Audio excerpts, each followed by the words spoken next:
დილა მშვიდობისა, საქმიან დილას ვიწყებთ TV პირველზე. ეს 15 ნოემბერია. ბიზნეს მედია საქართველოს გუნდი BMG იქოქება თქვენთვის და ვიწყებთ საქმიან დილას. მაშასე სხვადასხვა ინფორმაციები ვრცელდება, მაგრამ Facebook-მა მიმდინარე წლის მესამე კვარტალში დაახლოებით და ესე ამბობენ, ამასთან გულისხმობს სხვადასხვა ინფორმაციებს 2.5 მილიონი პოსტი წაშალაო, რომელიც ხელს თვითმკვლელობის ან თვითდაზიანების წახალისებას უწყობდა. სოციალურმა ქსელმა ასევე წაშალა 4.5 მილიონი ნარკოტიკების გაყიდვის შემცველი კონტენტი, ამის შესახებ თავად Facebook-ში აცხადებენ. ცხადია, ეს შეზღუდვები ჩვენ არ გვეხებაო, მაუწყებლად Facebook-ზეც, მაგრამ ისე ყველას მაინც გირჩევთ, რომ ტრადიციულად BMG-ს ვებგვერდს მიაკითხოთ და იქიდან გვიყურებთ. რუსთავში ხელოვნური ინტელექტის და ბლოკჩეინის ცენტრი იხსნება. პროექტის განხორციელებაზე რუსთავის ინოვაციების ჰაბი ჰოლანდიურ კომპანია Effect AI-სთან მუშაობს, როგორც ჰაბის ხელმძღვანელმა რევაზ ბარბაქაძემ ინტერვიუში განაცხადა, ცენტრი მუშაობას იანვრის ბოლოსთვის დაიწყებს. BMG-ს ექსკლუზივი გამართლდა და გუშინ დილით პრემიერ-მინისტრმა ბიზნეს ომბუდსმენის პოსტზე მიხეილ დაუშვილი წარადგინა, ისიც მიაყოლა, რომ ეს არის უმოკლესი გზა ნებისმიერი ბიზნესის ნებისმიერი პრობლემა რამდენიმე წუთში პრემიერ-მინისტრის კაბინეტში აღმოჩნდესო. რატომ ვერ ახერხებდა იგივეს ან რას აპირებს ირაკლი ლეკვინაძე, ამას უახლოეს დღეებში მოგახსენებთ. გიორგი კახარია დავალებას აძლევს განათლების, კულტურის და სპორტის მინისტრის პოზიციაზე დაბრუნებულ მიხეილ ჩხენკელს და განსაკუთრებული ყურადღების მიპყრობას პროფესიულ სასწავლებლებზე სთხოვს. ამასობაში კი საქართველოს სტატისტიკის ეროვნული სამსახურის წინასწარი მონაცემებით 2019 წლის ოქტომბერში 2018 წლის ოქტომბერთან შედარებით საქართველოს საქონლის ექსპორტი 4.5%-ით, ანუ 13.5 მილიონი დოლარით გაიზარდა, იმპორტი შემცირებულია 2%-ით. 2019-ში ოქტომბერში საქართველოს საქონლის ექსპორტმა 317 მილიონი დოლარი, ხოლო იმპორტმა 858 მილიონი დოლარი შეადგინა. უარყოფითი სავაჭრო ბალანსი 9 მილიარდს აჭარბებს, რაც 2018 წლის ოქტომბრის უარყოფით ბალანსზე 31 მილიონი დოლარით ნაკლებია. ამ ექსპორტთან დაკავშირებით იანვარ-ოქტომბერში ექსპორტი 10.4%-ით გაიზარდა, ხოლო იმპორტი 3.1%-ით შემცირდა. კარგი, ფინანსთა მინისტრს, ეხლა რომელიც ჩანდა კადრში, ძალიან საინტერესო გიორგობის თვე აქვს, რომელსაც დიდი ალბათობით გუშინდლამდე ნამდვილად მეგონა, რომ პარლამენტში გაატარებდა, მაგრამ მე მგონი ასეც მოხდება. დასამტკიცებელია 2020 წლის ბიუჯეტი, მიდის საკომიტეტო მოსმენები, ასევე არის დაბარებული ოპოზიციური ფრაქციების მიერ. მოკლედ ვანო მაჭავარიანი ჩასახლდა პარლამენტში, მაშინ როცა მე მგონი იქ აღარავინ არ რჩება, სანახაობა არ მოაკლდება ამ დღეებში, თუმცა გასართობად არც მას და არც ჩვენ გვცალია, რაშიც ცალსახად ვეთანხმებით მინისტრს არის ის, რომ საჯარო სამსახურში დიდი ბიუროკრატიაა და ბევრი მტკივნეული რეფორმის გატარება იქნება საჭირო. მისი ჭარბი წარმომადგენლობით ისარგებლა პარლამენტში, ანუ ვანო მაჭავარიანის არჩილ ქალაქვაძემ და ბრძანა, რომ უმრავლესობაში არის აზრი, რომ უმჯობესია სავალუტო სესხების გაცემასთან დაკავშირებით ამოქმედებული რეგულაცია შემსუბუქდესო და პარლამენტის თავმჯდომარე გულისხმობდა 2019 წლიდან საქართველოში მოქმედ ფიზიკურ და იურიდიულ პირებს 200,000 ლარამდე მოცულობის სავალუტო სესხის აღებაზე დაწესებულ შეზღუდვებს. ნახოთ როგორ იქნება ეს ამბავი. სოტბის აუქციონზე კი ვან გოგის ნახატი 9.8 მილიონი დოლარად გაიყიდა. საუბარია ნამუშევარზე People strolling in a park in Paris, ხალხი სეირნობს პარიზის პარკში, რომელიც მან 1886 წელს შექმნა, პარიზში ჩასვლიდან რამდენიმე თვეში.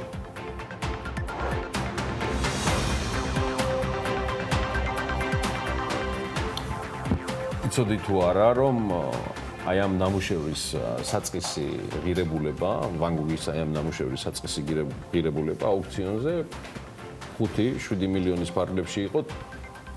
არავინ არ ელოდა ესეთ ფასებს, ხოლო ნახატი ნავარაუდებზე საკმაოდ მაღალ ფასად, ანუ თითქმის $10 მილიონ გაიყიდა და ეს არის ალბათ მიზეზი იმისა, რომ Forbes-ი დაინტერესდა ამ ამბით. დილამშვიდობის გიორგი, წარმოდგენაც არ მქონდა, მაგრამ Forbes-მა იცის გემოვნებიანი ამბები როგორ შეარჩიოს, არც ერთ ეტაპზე ეშრებოდა ეს და ისიც გავარკვიეთ სხვათა შორის ამასობაში, რომ ხალხი სეირნობს პარკში, ტილოს სახელად, რომელიც მან, ანუ ვან გოგმა 1896 წელს შექმნა, პარიზში ჩასვლიდან სულ რამდენიმე თვეში აქვს დახატული. ნახატი ზეთის აღებავებით არის შესრულებული და იმპრესიონისტების გავლენა იგრძნობაო, ამბობენ კარგი შემფასებლები და დამფასებლები. ამ ნამუშევარზე ვან გოგს მუქი ფერთა პალიტრა აქვს გამოყენებული, ძირითადად ყავისფერი, წითელი, მუქი ყავისფერი, ოქროსფერი და აღწერს ძირითადად ამ ფერებით შემოდგომას.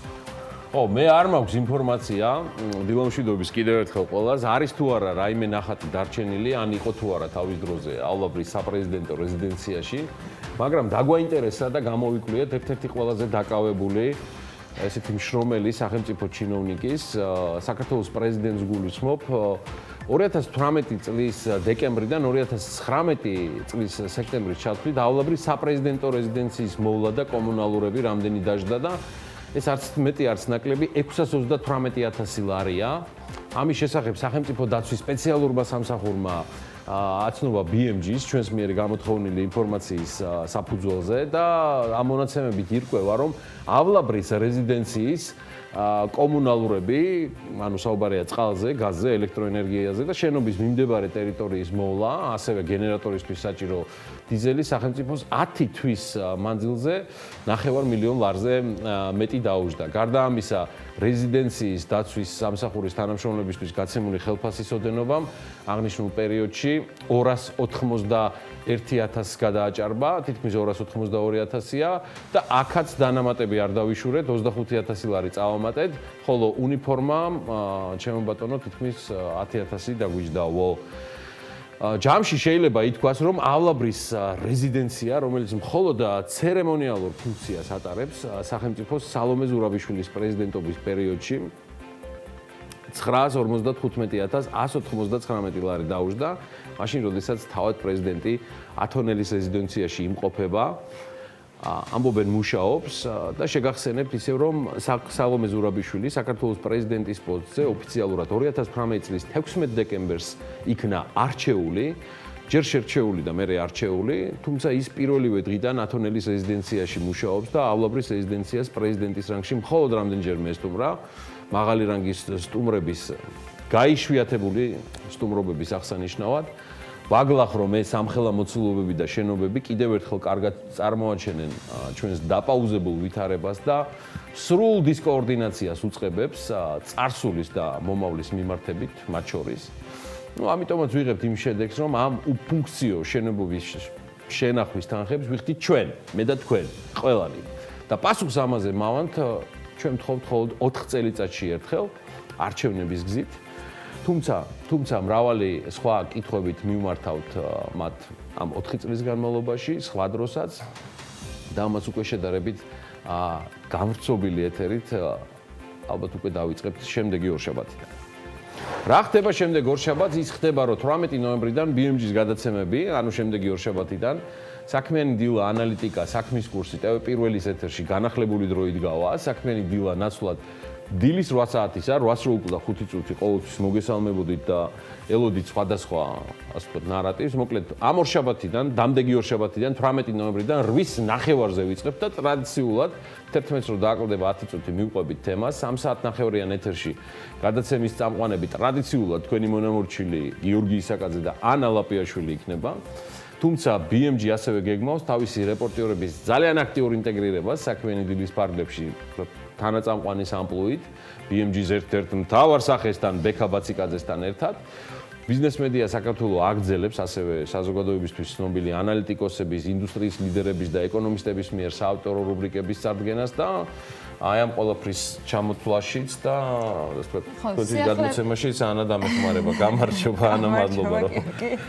სიახლეები ძალიან ბევრი გვექნება. 2019 წლის ბოლომდე რამდენიმე ახალი რუბრიკა შემოემატება ჩვენს ეთერებს. გიორგი მოლოდინეშვილი საუბრები ავიაციაზე, ეკატერინე ციმაკურიძე, როგორც უკვე ნახეთ, დემოკრატიის ინდექსი წარმოადგენენ. ცხადია, მაყურებელი ტრადიციულად მიიღებს ინფორმაციას საავტორო რუბრიკის ფარგლებში. ნინო ზაბახიძისგან, ალექსი პეტრიაშვილისგან, მარინა მანჯგალიცისგან, მაია სტემოიძისგან და ივა ჭყონიასგან, რომელიც ჩვენ საქმიან მაყურებელს, მე მგონი, კარგად ეცნობიან უკვე. BMG აგზელებს თანამშრომლობას საინვესტიციო ბანკ გალტენ ტაგარტის ანალიტიკოსებთან, ისევე როგორც გრძელდება კომპანია M კვადრატის დეველოპერული რუბრიკა და ლევან თაღიაშვილის საავტორო რუბრიკა სტარტაპერი, რომელსაც TBC-სთან ერთად ყოველკვირეულად წარმოგიდგენთ. წლის ბოლომდე გრძელდება კიდევ ერთი საავტორო რუბრიკა, რომელსაც HR Hub-ის დამფუძნებლები ანა ნავდარაშვილი და ანი გზირიშვილი წარმოადგენენ. მე მადლობელი ვარ განსაკუთრებით ასევე ჩვენი სპონსორების, მათ და მხარდამჭერების კომპანია Nova. შენ ხარ ჩემი ბატონი, ზვიად აბულაძე და მისი გუნდი, რომელიც მთელი ეს წლებია გვიმაგრებს ჩვენ და TV პირველს მყარად ზურგს. მადლობა ყველას უკლებლივ, მანამდეც ვინც ჩამოვთვალე პარტნიორობისთვის, მეგობრობისთვის და დარწმუნებული ვარ ეს პარტნიორობა ძალიან საინტერესოდ გაგრძელდება 18 ნოემბრის შემდეგაც. რომელიც რომ რაც არიღიდანაც ჩვენ განაწილებრივ განახლებული ქრონომეტრაჟიც გვექნება TV პირველზე. ელენე კვანჭილაშვილის საავტორო ტელეპროექტი ანალიტიკა ყოველ პარასკევს საქმის კურსი ბეკაპაციკადისა და დავით ჯელაყონიასთან ერთად ყოველ სამუშაო დღეს კვლავ ეთერში იქნება 13 საათსა და 40 წუთზე, 17 საათსა და 40 წუთზე და ტრადიციულად ბეკაპაციკაძე ჟურნალისტებთან ერთად შეაჯამებს საინტერესო სიახლეებს და რა თქმა უნდა საქმის კურსში გვამყოფებს ყველა მიმდინარე მნიშვნელოვანი აპისე. შუაღამით ზუსტად 24 საათზე საინფორმაციო პოლიტიკური ток-შოუების დასრულებისთანავე დღეს ყველაზე მნიშვნელოვანი ბიზნეს და ეკონომიკური სიახლეები მაყურებლისათვის საქმის კურსის შემაჯამებელ 15 წუთიან კოლაში იქნება მოქცეული. მოკლედ, ყოველდღიურ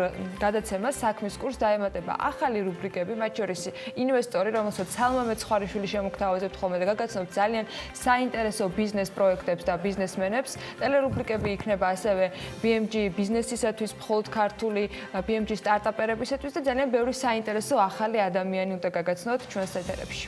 გარდა ამისა, ყოველ პარასკევს, ცხადია დღეს სულ რაღაცა 2 საათში და ესე იქნება ყოველ პარასკევს 10 საათიან ბლოგს BMG-ის გუნდთან ერთად გახსნის ელენე კვანჭილაშვილი და ეკონომიკასა და ბიზნესზე კვირის მნიშვნელოვან თემებს წარმოადგენს.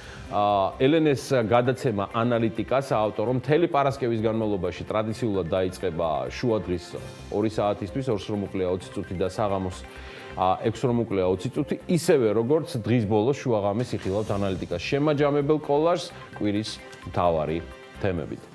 და მაინც მოდით გადავხედოთ ყველაზე მნიშვნელოვანი მაინც არის ის რომ BMG ემზადება 2020 წლის ახალი სატელევიზიო სეზონისთვისაც. ჩვენ აქტიური მოლაპარაკების რეჟიმში ვართ სხვადასხვა ტელეკომპანიებთან, რათა ჩვენი სხვა ტელეპროექტები, მათ შორის თქვენთვის ცნობილი Forbes კვირაც, რომელსაც ტელემაყურებლები და BMG-ის გულშემატკივრები დადასტურებულად გეუბნებით, რომ უახლოეს კვირეებში იხილავენ ეთერით ან მინიმუმ BMG-ის საშუალებით.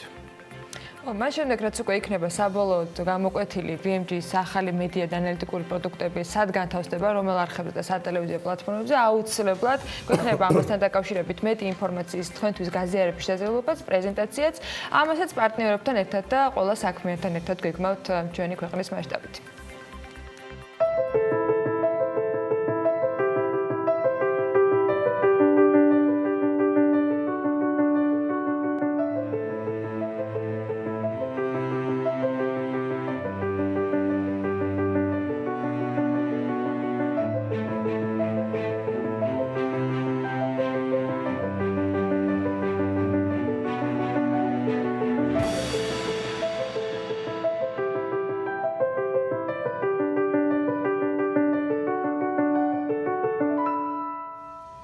ვიდრე საქართველოში სამშობლოს დღის დაწესებაზე მსჯელობენ და საქმით ჩვენი ქვეყნისადმი სიყვარულს ნაკლებად ვამტკიცებ და გონია რომ უქნარობაში გატარებულ წლებს კიდევ ერთი უქმე დღე სამშობლოს დღის სახით და მის დაწესებით დაგვისტიმულირებს, ხდება სხვა ამბების და სხვადასხვა სიახლეების და საინტერესოც მათ შორის ფრანგული მედია იწყობინება, რომ TAV Airports Holding-ი ცენტრალური აზიის ბაზარზე გეგმავს შესვლას.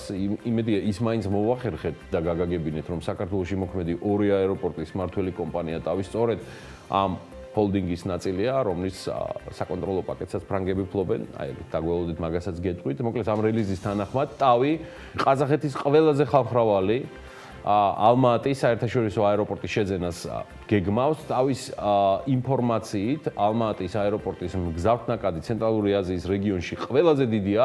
მას 2018 წლის განმავლობაში 6 მილიონი მგზავრი ჰყავდა, რომელთა ნახევარიც საერთაშორისო მარშრუტების მგზავრი იყო. ტავ აეროპორტს ჰოლდინგი მსოფლიოს არაერთ ქვეყანაში ახორციელებს აეროპორტების ოპერირებას და ამასთანავე ჰოლდინგში შედიან კომპანიები, რომლებიც უბაჟო ვაჭრობის, კვებისა და სახმელეთო მომსახურების და საინფორმაციო ტექნოლოგიების სფეროებში საქმიანობენ. კიდევ ერთხელ მაინც რეპეტიციო ეს mater studiorum დამავიწყდა ჩემი ლათინურიც და ჩემი ვაჟაბერიძის ეთყობა ხელიც მომაკლდა 2012 წლის მაისში ტავ აეროპორტის აქციების 38% აეროპორტს დეპარი გრუპმა შეიძინა.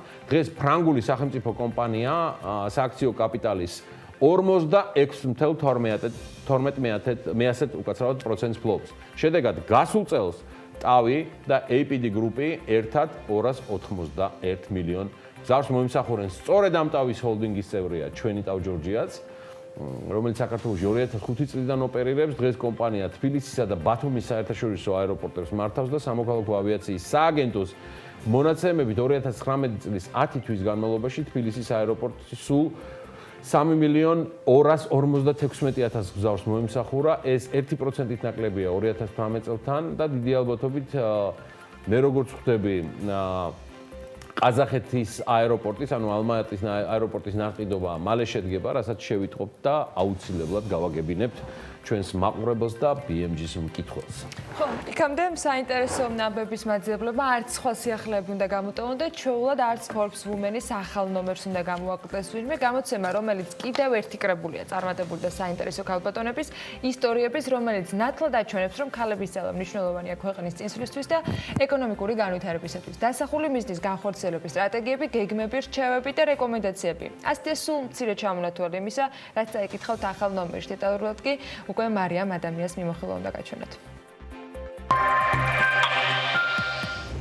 გინახავთ ნაძვის ხაზზე ჩამოკიდებული ფიროსმანის მებადურიდან გოგონა საჰაერო ბუშტით. დიდი ალბათობით არ გინახავთ, მაგრამ ხომ საინტერესოა ჟღერს. იდეა შექმნილი იყო ნაძვის ხის საავტორო სათამაშოები და შემდეგ მსოფლიო ბაზარზე გაყიდულიყო მაია ჯიმშელეიშვილის ახალი წამოწყება, რომლის შესახებაც უფრო დეტალურად Forbes Women-ის ოქტომბრის ნომერში საუბრობს, რომლის კიდევ ერთი ყდა ნათია ჯანელიძეს დაეთმო პირველ ქალს საქართველოდან, რომელიც საერთაშორისო საინვესტიციო ფონდ Gazelle Finance ხელმძღვანელობს. მოკლედ, მე მარიამ ადამია ვარ Forbes Women-ის ოქტომბრის ნომერში კი წაიკითხოთ. ზღვა, რომელიც მისია ინტერვიუს თამარ იოსელიანთან. ის საზღვაო ტრანსპორტის სააგენტოს პირველი ქალი ლიდერია და ზღვაში მის საინტერესო თავგადასავალს გვიზიარებს. გოგონა ინოვაციური ციფრული ტექნოლოგიებიდან კი ნინო გვაზავაა, რომელიც ჯერ 24 წლისაა, თუმცა მიზნები, გეგმები და პერსპექტივები გლობალურ მასშტაბზე აქვს გათვლილი. არაფრისგან შექმნილი ყველაფერი. ანანო დოდელია, ქეთევან ჯაოშვილი და სოფო იკვილაშვილი დასახული მიზნების განხორციელების სტრატეგიებსა და გზებზე გვყვებიან, რომელიც მათი მაგალითით დასახულ მიზნებამდე მიდის. ბიზნეს ინტერესების სადარაჯოზე კი ნანა ცერცვაძე დგას. საქართველოს ბიზნეს ასოციაციის აღმასრულებელი დირექტორის მოადგილე ბიზნეს ასოციაციაში 8 წლის წინ მივიდა, როცა ამ ორგანიზაციის შესახებ ძალიან ცოტა რამ იცოდა. დღეს კი სრულად ახალ გამოწვევებზე და თემებზე საუბრობს გამოცემაში. ჩვენი გზა მაინც რაჭისკენ მიდის. ამ სათაურით Forbes Women-ის სალომე და სოფო ლეკიშვილების თავგადასავალს გვყვება, რომლებმაც წლების წინ დაგეგმეს, რაჭა-ლეჩხუმით დაიწყეს და ახალი და ძველი ტურისტული ადგილებით შექმნეს. მარკეტინგი როგორც შემოქმედებითი პროცესი. ნინო ეგაძეს არაჩვეულებრივი ისტორია Forbes Women-ის ოქტომბრის გამოცემაშია. TPC, ძველი და ახალი პროექტები, ბალანსი ოჯახურ და კარიერულ რუტინაში. ძალიან საინტერესო. ნინჩო ეგაძე და მისი ამბები. ფოტოგრაფია როგორც ენა, ერთგვარი იარაღით სოციალური და კულტურული ცვლილებებისთვის და პლატფორმად. წავე და მტკივნეული თემების წარმოსაჩენად. ამისათვის ნესტან ნიჟარაძეს ისტორიას გიამბობთ. ასევე გამოცემაში წაიკითხავთ დოდო დიზაინის, ანუ დოდოშკა და თაკო ჩხეიძეების პროფესიული ბალანსის შესახებ. შეხვდებით ინტერვიუს თინე და სალომე კობალაძეებთან, ჩემი ზონის, ანუ ვიზონის შესახებ. ზარა, ანუ ესთეტიკა როგორც ავიზიტო ბარათი, კონტექსტში მოქცეული ლიდერი და თაობათა ცვლა. ასეთია Forbes Women-ის ოქტომბრის ნომერი, რომელიც კიდევ ერთი კრებული არის წარმატებული ქალების ისტორიების და რაც მთავარია ის უკვე გაყიდვაშია, ასე რომ იკითხეთ Forbes-ი თქვენი გამდიდრების გამოცდილი გზამკვლევი. ეს ამბებია საინტერესო სიახლეები. ქვეყანაში ეკონომიკა პრინციპში გუშინ აღარავის ახსოვდა, მაგრამ პირველ რიგში ეს გვექნება მოსაკითხი მათ შორის ამ ამბების გამოც. ჩვენც ჯიუტად არ ვწდებით ჩვენს პროფილს და საინტერესო ამბებიც მოგიმზადეთ. 2019 წლის მესამე კვარტალში უცხოელი ვიზიტორების განხორციელებული ვიზიტებისას გაწეული ხარჯი 3.300.000 ლარს გაუტოლდა და ეს 4.1%-ით მეტია წინა წლის ანალოგიურ მაჩვენებელზე. ნავთობისა და გაზის კორპორაცია კი რამდენიმე თვეში 300 მილიონი ევროს ობლიგაციების გამოშვებას გეგმავს. სურსათის ეროვნული სააგენტოს ინსპექტორების ჯგუფებმა მიმდინარე წლის ოქტომბერსა და ნოემბერში 976 დოკუმენტური შემოწმება და 229 ინსპექტირება განახორციელეს, რომლის საფუძველზეც გამოვლენილი კრიტიკული შეუსაბამობის გამო 45 ბიზნეს ოპერატორია დაჯარიმებული და ნაწილ საწარმოო პროცესი შეუჩერდა. სურსათის ეროვნული სააგენტოსგან ჩვენ ველოდებით კიდევ სხვა მათ მიერ გავრცელებულ ინფორმაციაზე დამატებით განმარტებებს. პრობლემები რაც იქნება ბიზნეს ომბუდსმენთან მიტანილი რამდენიმე წუთში პრემიერის კაბინეტში მოხდება. ამ სიტყვებით წარადგინა გიორგი გახარიამ ირაკლი ლექვინაძის შემცვლელი მიხეილ დაუშვილი. მისი თქმით, ეს ეფექტური ბმა, თანამშრომლობა აღმასრულებელ ხელისუფლებასა და ომბუდსმენის აპარატს შორის მნიშვნელოვანია. მიხეილ დაუშვილი ეკონომიკურ საბჭოში იმ პერიოდში მუშაობდა, როდესაც გახარიას ბიზნეს ომბუდსმენობის პარალელურად ეკონომიკური საბჭოს მდივნის თანამდებობაც ეკავა. მას შემდეგ, რაც გახარია შინაგან საქმეთა მინისტრი გახდა, დაუშვილი ასევე შინაგან საქმეთა სამინისტროში გადავიდა. ბოლოს მას საქართველოს შინაგან საქმეთა სამინისტროს საინფორმაციო ანალიტიკური დეპარტამენტის დირექტორის მოადგილის პოსტი ეკავა. მხარდაჭერა ბიზნესის, სადაც ამას კანონის საშუალება გვაძლევს, ეს იქნება ბატონი მიხეილის ძირითადი ამოცანა და დარწმუნებული ვარ, რომ ის ღირსეულად გაართმევს თავს ამ ამოცანას. ამასთან ერთად თითოეულ ბიზნესმენს, ჩვენი კერძო სექტორის წარმომადგენელს სხვილი ბიზნესი იქნება ეს საშუალო თუ წვრილი, მინდა უთხრა და დაუპირდე, რომ ყველა ის პრობლემური საკითხი, რომელიც იქნება მიხეილ დაუშვილთან მიტანილი, რამოდენიმე წუთის განმავლობაში იქნება პრემიერ-მინისტრის კაბინეტში მოხვედრილი. განცხადება მედიასთან ახალმა ბიზნეს ომბუდსმენმაც გააკეთა. ის მიიჩნევს, რომ ბიზნეს ომბუდსმენის მთავარი მანდატი და პასუხისმგებლობა იყოს მთავარი მხარდამჭერი ბიზნესის უფლებების და კანონიერი ინტერესების დაცვის კუთხით. მიხეილ დაუშვილმა პრემიერს ნდობისთვის უთხრა მადლობა და ქვეყანაში არსებულ მთავარ გამოწვევებზე გაამახვილა ჟურნალისტებთან საუბრისას ყურადღება. ჩვენი სახელმწიფოს მთავარი გამოწვევა არის სამუშაო ადგილები და ჩვენი მოსახლეობისთვის სოციალური პირობების გაუმჯობესება. ამ მიზნის მიღწევა არის შეუძლებელი ბიზნესის განვითარების და ბიზნესის მხარდაჭერის გარეშე. შესაბამისად, ჩემი და ჩვენი გულისხმობ ბიზნეს ომბუდსმენის მთელი აპარატის მთავარი ფუნქცია იქნება ის, რომ დაუყოვნებლივ უსწრაფესად წამოვწიოთ ყველა ის პრობლემა, რომელიც აქვს ბიზნესს, შევხვდეთ ყველა სახის ბიზნესს, მსხვილს, საშუალოს და მათ შორის მცირე ბიზნესს განსაკუთრებით, გავიაზროთ და გავიგოთ ის პრობლემები, რაც მათ აქვთ სახელმწიფო უწყებებთან კომუნიკაციის თუ ურთიერთობის პროცესში და დავეხმაროთ უსწრაფესად ამ პრობლემების გადაჭრაში. პრემიერ-მინისტრის კიდევ ერთი დავალების ადრესატი გუშინ განათლების მინისტრად დაბრუნებული მიხეილ ჩხენკელი იყო. მთავრობის მეთაურის თქმით, იწყება მეორე ეტაპი, რომლისთვისაც სრული დაფინანსება უნდა არსებობდეს. პრემიერ-მინისტრმა ხაზი გაუსვა, რომ პროექტის პირველი ეტაპი, რომელიც პენსიონერი მასწავლებლების სასკოლო სისტემიდან გასვლას გულისხმობს, წარმატებული იყო და მასში 6450 მასწავლებელმა მიიღო მონაწილეობა. ჩვენ დღეს ვიწყებთ ახალ ეტაპს, ამისთვის სრული დაფინანსება უკვე არსებობს და მეორე ეტაპი დასრულდება 2019 წლის ბოლომდე. რამაც რა თქმა უნდა, კიდევ ერთხელ ხელი უნდა შეუწყოს განათლების სისტემაში, როგორც ახალგაზრდა პედაგოგების გამოჩენას, ასევე ჩვენი ღირსეული პენსიონერების, ჩვენი ღირსეული მასწავლებლების, ღვაწლმოსილი მასწავლებლების შემდგომ პენსიაზე ღირსეულად გაშვებას. მეორედ გამინისტრებულმა მიხეილ ჩხენკელმა გუშინ მთავრობის ხდომის შემდეგ მის პრიორიტეტებზე ისაუბრა. კიდევ ერთხელ აღნიშნა ქუთაისის საერთაშორისო უნივერსიტეტის მნიშვნელობა და ისაუბრა ძირითადად განათლებაზე, მიუხედავად იმისა, რომ მას გამსხვილებული სამინისტრო ჩაბარდა. განათლების კომპლექსური რეფორმა რასაკვირველია გაგრძელდება და გაგრძელდება უფრო სწრაფი, ეფექტური ტემპებით. მე ერთ საკითხს განსაკუთრებით გამოვყოფდი, ეს გახლავთ პედაგოგებისთვის ხელფასების ზრდა, ასევე სკოლებში პერსონალისთვის ხელფასების ზრდა ეს უაღრესად მნიშვნელოვანი საკითხია და პედაგოგებისთვის ასაკვირველია ხელფასების ზრდის პროცესი გაგრძელდება. აქვე მინდა განსაკუთრებული ხაზგასმით აღვნიშნო, რომ ძალიან მნიშვნელოვანია, რომ იგივე მოხდეს უნივერსიტეტების პროფესორებისთვის, ჩვენი მეცნიერებისთვის და პროფესიული სასწავლებლების პედაგოგებისთვის. მინდა განსაკუთრებით ხაზგასმით აღვნიშნო ორი მეგაპროექტი, რომელიც მიმდინარეობს ჩვენს საგანმანათლებლო სისტემაში. ეს გახლავთ ქუთაისის საერთაშორისო უნივერსიტეტი, რომელიც გახლავთ ჭეშმარიტად ევროპული უნივერსიტეტი, ასევე მეორე მეგაპროექტი, ეს გახლავთ ადრონული თერაპიის ცენტრი. თბილისში ჭავჭავაძის გამზირზე მიწისქვეშა ნაგავშემკრები კონტეინერების განთავსებისათვის თბილსერვის ჯგუფის 3.300.000 ლარის გამარტივებული შესყიდვას ითხოვს. თანხა პირველ ეტაპზე საჭირო ამწე მანიპულატორით აღჭურვილი 1 ავტომანქანის და 90 ცალი მიწისქვეშა ნაგავშემკრები კონტეინერის შეძენა და ამონტაჟებას უნდა მოხმარდეს. თბილსერვის ჯგუფი გამარტივებული შესყიდვის დოკუმენტაციაში განმარტავს, რომ კონტეინერების ჩამონტაჟებისას გათვალისწინებული უნდა იყოს ასევე მიწისქვეშა კომუნიკაციები და დროულად უნდა განხორციელდეს მოსაპირკეთებელი სამუშაოები, რადგან კონტეინერების დასამონტაჟებლად საჭიროა დაახლოებით 5 მეტრ კუბის სიდიდის ორმოს ამოჭრა, რომელშიც უნდა მოხდეს ბეტონის საძირკველის მოწყობა და შემდეგ ამ კონტეინერების დამონტაჟება.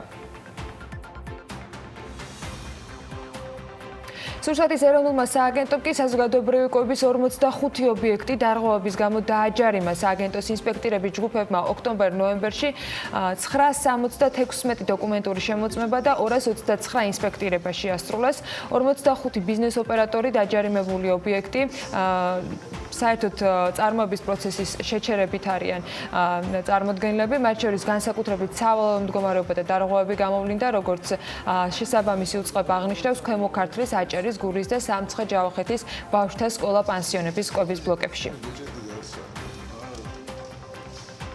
საქართველოს ჯანდაცვის ჯგუფის კონსოლიდირებული შემოსავლები 9 თვეში 703.300.000 ლარია. ეს 13%-ით მეტია, ვიდრე 2018 წლის 9 თვის მონაცემი. ახლად გაშვებული ჰოსპიტალების და გაშვების ეტაპზე მყოფი კლინიკების გამოკლებით კაპიტალზე უკუგება 50 საფაზისო პუნქტით არის გაუმჯობესებული. ჯგუფის 9 თვის მოგებამ 46 მილიონი ლარი შეადგინა. დაზუსტებულმა მოგებამ კი თითო აქციაზე, მათი ანგარიშგების თანახმად 0.27 მიასედი ლარი. საანგარიშო პერიოდში ჯგუფისათვის ყველაზე შემოსავლიანი და მომგებიანი სააფთიაქო სადისტრიბუციო ბიზნესი იყო. შემოსავლები კი ამ მიმართულებით 17.1%-ით გაიზარდა და მოგების ზრდა 24.1% გახდათ. საქართველოს კორეის რესპუბლიკასთან საჰაერო მიმოსვლის შესახებ შეთანხმებას გააფორმებს. ამასთან დაკავშირებით მთავრობის განკარგულება გამოიცა. 2018-19 წლებში სეულსა და თბილისის შორის პირველად ჩატარებული ავიარეისები განხორციელდა. წელს კი იანვარ-ოქტომბერში კორეის რესპუბლიკასთან საქართველოს 15,542 საერთაშორისო მოგზაური სტუმრობდა, რაც წინა წლის მაჩვენებელზე 23.7%-ით მეტია. საქართველოს საჰაერო მიმოსვლაზე შეთანხმების გაფორმებას კიდევ რამდენიმე ქვეყანასთან აანონსებს, მათ შორის არის სეიშელის რესპუბლიკა, ტუნისი და ტაჯიკეთი. მაღალმთიანი დასახლებების უშუქოდ დარჩენილ სოფლებში მზის ელექტროსადგურები მონტაჟდება. რეგიონული განვითარებისა და ინფრასტრუქტურის სამინისტროს ინფორმაციით, სხვადასხვა რეგიონის 87 სოფლის 207 ოჯახში სპეციალური სისტემების მონტაჟი სექტემბრიდან დაიწყო. მზის პანელის სიმძლავრე 1500 ვატით განისაზღვრა, რაც ერთდროულად რამდენიმე მოწყობილობის ჩასართავად არის საკმარისი. მზის პანელების მოწყობა წლის ბოლომდე დასრულდება. მთავრობას ტექნიკურ დახმარებას ამ მიმართულებით შეერთებული შტატების საერთაშორისო განვითარების სააგენტოს ენერგეტიკის პლატფორმა უწევს.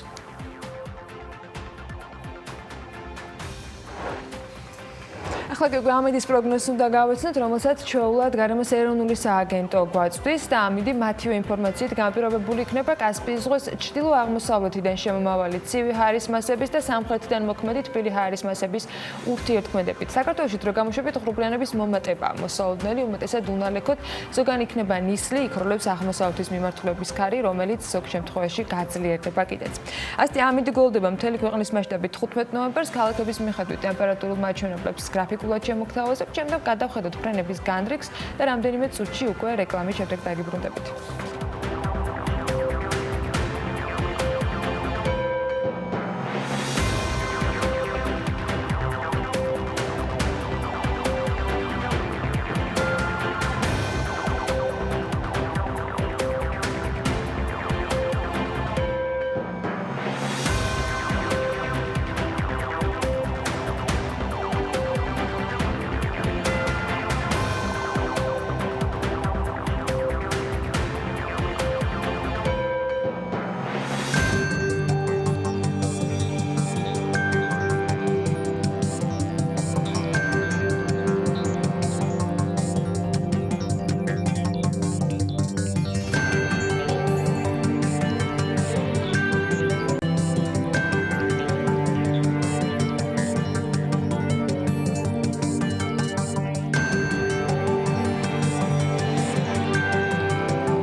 სამშენებლო მასალების მწარმოებელი კომპანია STO რამდენიმე საათში პრეზენტაციას გეგმავს, რომელზეც კომპანიის წარმომადგენელი დენიელ ლინდლი ქართული სამშენებლო სექტორისთვის ეკომეგობრულ პროდუქტებს წარადგენს.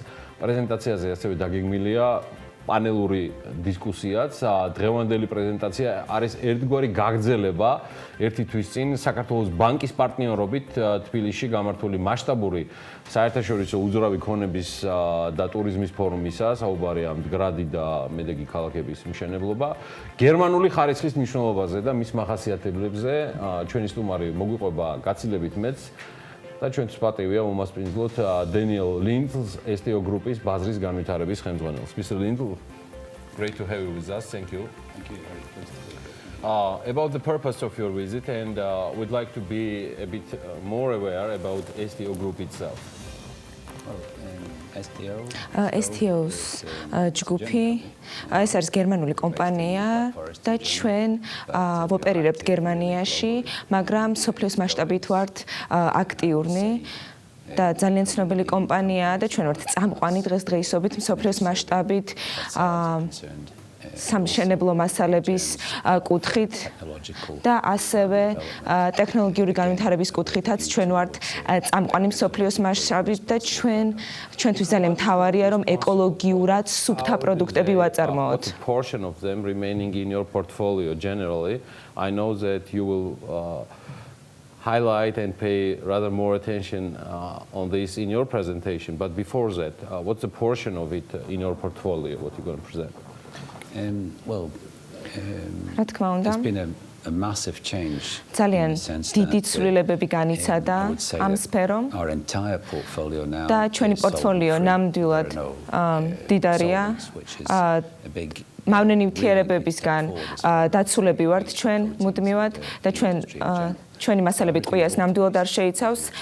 ყველაფერი არის ბუნებრივ მასალებზე აწყობილი და ჩვენი მთავარი მიზანი დღესდღეობით არის ის, რომ ნებისმიერ ტიპის ტოქსიკური მასალა მოვაშოროთ ჩვენს და ჩვენთვის მნიშვნელოვანია, რომ ნებისმიერი ტიპის ტოქსიკური მასალა ჩვენ ამოვიღოთ მოხმარებიდან და ჩვენ ძირითადად ეხლა ფოკუსირებულნი ვართ რომ ტოქსიკური კომპონენტები მაქსიმალურად შემცირდეს მსოფლიოს მასშტაბით. რა თქმა უნდა, ეს არ არის საუბარი მხოლოდ ადამიანების ჯანმრთელობაზე, ზრუნვაზე. ჩვენ ვსაუბრობთ იმაზე, რომ გარემოს დაბინძურება ძალიან მნიშვნელოვანი პრობლემაა. სოფლის მეურნეობა ძალიან დიდ ზარალს განიცდის მასიური დაბინძურებისგან და ჩვენ დღესდღეობით ვიყენებთ რამდენიმე ტიპის სხვადასხვა ტექნოლოგიას, რომელიც გვეხმარება იმაში, რომ შევამციროთ ტოქსიკური ნივთიერებები. შეგიძლიათ თუ იყავით უფრო სპეციფიური, უფრო კონკრეტულად ისაუბროთ თქვენს კონკურენტუნარიანობაზე, როდესაც საქმე მიდგება ეკოლოგიურ სისტემებზე. მოდით დავიწყებ იმასთან დაკავშირებით, თუ რასაც ფიქრობ მე ამასთან დაკავშირებით. ჩვენ გადავდგით ძალიან დიდი ნაბიჯები ამ მიმართულებით და დღესდღეობით მაინც ძალიან ბევრი პრობლემა გვაქვს. ენერგომოხმარება უნდა შევამციროთ მაქსიმალურად შენობებისა 30-დან 40%-მდე მოდის შენობების ენერგომოხმარებაზე, ჯამური ენერგომოხმარების. ჩვენ უნდა გავამახვილოთ ყურადღება იმ თემებზე, რაც დაგვეხმარება იმაში, რომ შევამციროთ ენერგომოხმარება. გაგრილების სისტემა ძალიან მნიშვნელოვანია ამ კუთხით. ჩვენ ფასადური სისტემები, რომელსაც შევიმუშავებთ, არის ძალიან ენერგოეფექტური და არის თბოიზოლატორული. და სწორედ ამით ჩვენ ვაუმჯობესებთ ენერგოეფექტურობას იმ შენობებისა, რომელთანაც მუშაობთ. და შესაბამისად დანაზოგებთანაც არის დაკავშირებული. თქვენ აღნიშნეთ, რომ იცით რა ტიპის გამოწვევების წინაშე ვდგავართ საქართველოში. საქართველოში როგორია სიტუაცია?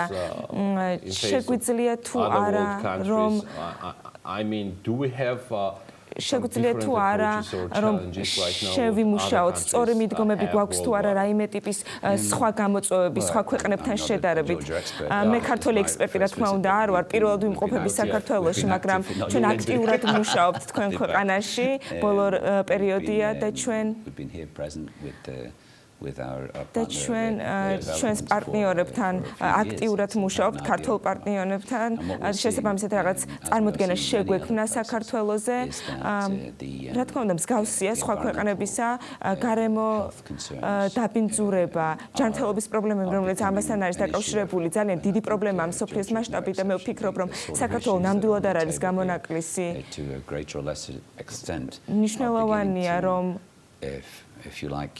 დავიწყოთ აქტიური მუშაობა ამ მიმართულებით და გენერალიზებული მიდგომა შევიმუშაოთ ზოგი ქვეყანა რა თქმა უნდა ბევრად უფრო წინ არის წასული სხვა ქვეყნებთან შედარებით მაგრამ საბოლოო შედეგი უნდა იყოს ის რომ ყველა ქვეყანა მთელი მსოფლიო უნდა გაერთიანდეს ამ თემის კუთხით და ერთად უნდა ვიზრუნოთ ჯანმრთელი მომავლისთვის ჩვენს პარტნიორებთან ერთად და ელაისთან ერთად თქვენ წარმოადგენთ თქვენს ხედვებს და თქვენს და თქვენს მოსაზრებებს და როგორც მედიის წარმომადგენელი მე მინდა გთხოვოთ რომ გაგვიზიაროთ ის რამდენიმე თემა რაზეც ისაუბრებთ ძალიან მნიშვნელოვან საზოგადოებასთან თუ შეიძლება გაგვიზიარეთ ეს თემები მე ვისაუბრებ STO group-ზე მე ნაკლებად ვიქნები ფოკუსირებული იმ სპეციფიურ პროდუქციაზე, რომელიც ჩვენ გვაქვს ბაზარზე გატანილი, მე ძირითადად ვისაუბრებ ჩვენს ხედვაზე, ჩვენს მიდგომაზე და იმაზე თუ რა არის ორი ძირითადი გარემო დაბინძურების პრობლემა. პირველი არის კლიმატის ცვლილება და CO2-ის ძალიან დიდი რაოდენობით გამოყოფა ჰაერში და მე დარწმუნებული ვარ, რომ შემდეგი 5 წელი იქნება ის დრო, რომელიც შემოგვაბრუნებს უფრო ჯანმრთელი მომავლისკენ, მაგრამ ჩვენ აქტიურად უნდა ვიმუშაოთ ამ მიმართულებით, რადგან დროთა განმავლობაში ეს პრობლემა უფრო და უფრო აქტიური გახდება. ხალხმა უნდა გაანალიზოს რამდენად მნიშვნელოვანია ჯანსაღი წესით მშენებლობა. მე ვისაუბრებ იმ გადაწყვეტებზე, რომელიც დაგვეხმარება, რომ გადავჭრათ მსგავსი პრობლემები. ასევე მე ვისაუბრებ იმ ტექნოლოგიებზე, რომელიც ჩვენ გვაქვს დანერგილი, რომელიც გვაძლევს საშუალებას, რომ შევქმნათ თბოიზოლატორული ფასადები და ის თუ როგორ უნდა შევიმუშაოთ მაღალი ხარისხის თბოიზოლატორული ფასადები ისე რომ ქიმიური ნივთიერებები არ გამოვიყენოთ. და ჩვენ გვაქვს ისეთი პროდუქცია, რომელიც გვაძლევს ამის საშუალებას. ჩვენ ძალიან დიდი რაოდენობით წყალს ვიყენებთ ჩვენს მასალებში. შესაბამისად მიკროორგანიზმების დაგროვებაც არ ხდება ჩვენს მასალებში და შესაბამისად საზიანო არის ის ჯანმრთელობისთვის. ძალიან დიდი მადლობა ჩვენთან მობრძანებისთვის.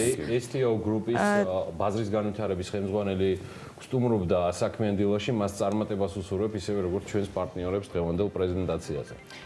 ჩვენ კი ვიდრე შემდეგ სტუმარს უმასპინძლებთ, კიდევ ერთი ძალიან საინტერესო ისტორია გვაქვს გასაზიარებელი. 7 თვის წინ დაარსებულ ბიზნესზე უნდა მოგიყვეთ დღევანდელ ეთერში. საქმიანობა, რომელიც ჩვენი მომდევნო სიუჟეტის გმირმა 4000 ლარიანი კაპიტალი დაიწყო და კომპანიის ბრუნვა 100000 ლარამდე აიყვანა. Medical Line Georgia ამ სახელწოდებით ფუნქციონირება რამდენიმე თვის წინ დაიწყო, რომელიც მომხმარებელ სამედიცინო ტექნიკას და პროდუქტებს თავაზობს. კომპანიას TBC ბანკთან სტანდარტული ბიზნეს ურთიერთობა არ აკავშირებს, თუმცა ყოველთვის თვალს ადევნებდა TBC-ის ბიზნეს დაჯილდოებას და თვლის, რომ ეს წამოწყობა საუკეთესო საშუალებაა ბიზნესისათვის, განსაკუთრებით კი სტარტაპებისათვის, რომ მათ შესახებ გაცილებით ფართო აუდიტორიამ გაიგოს.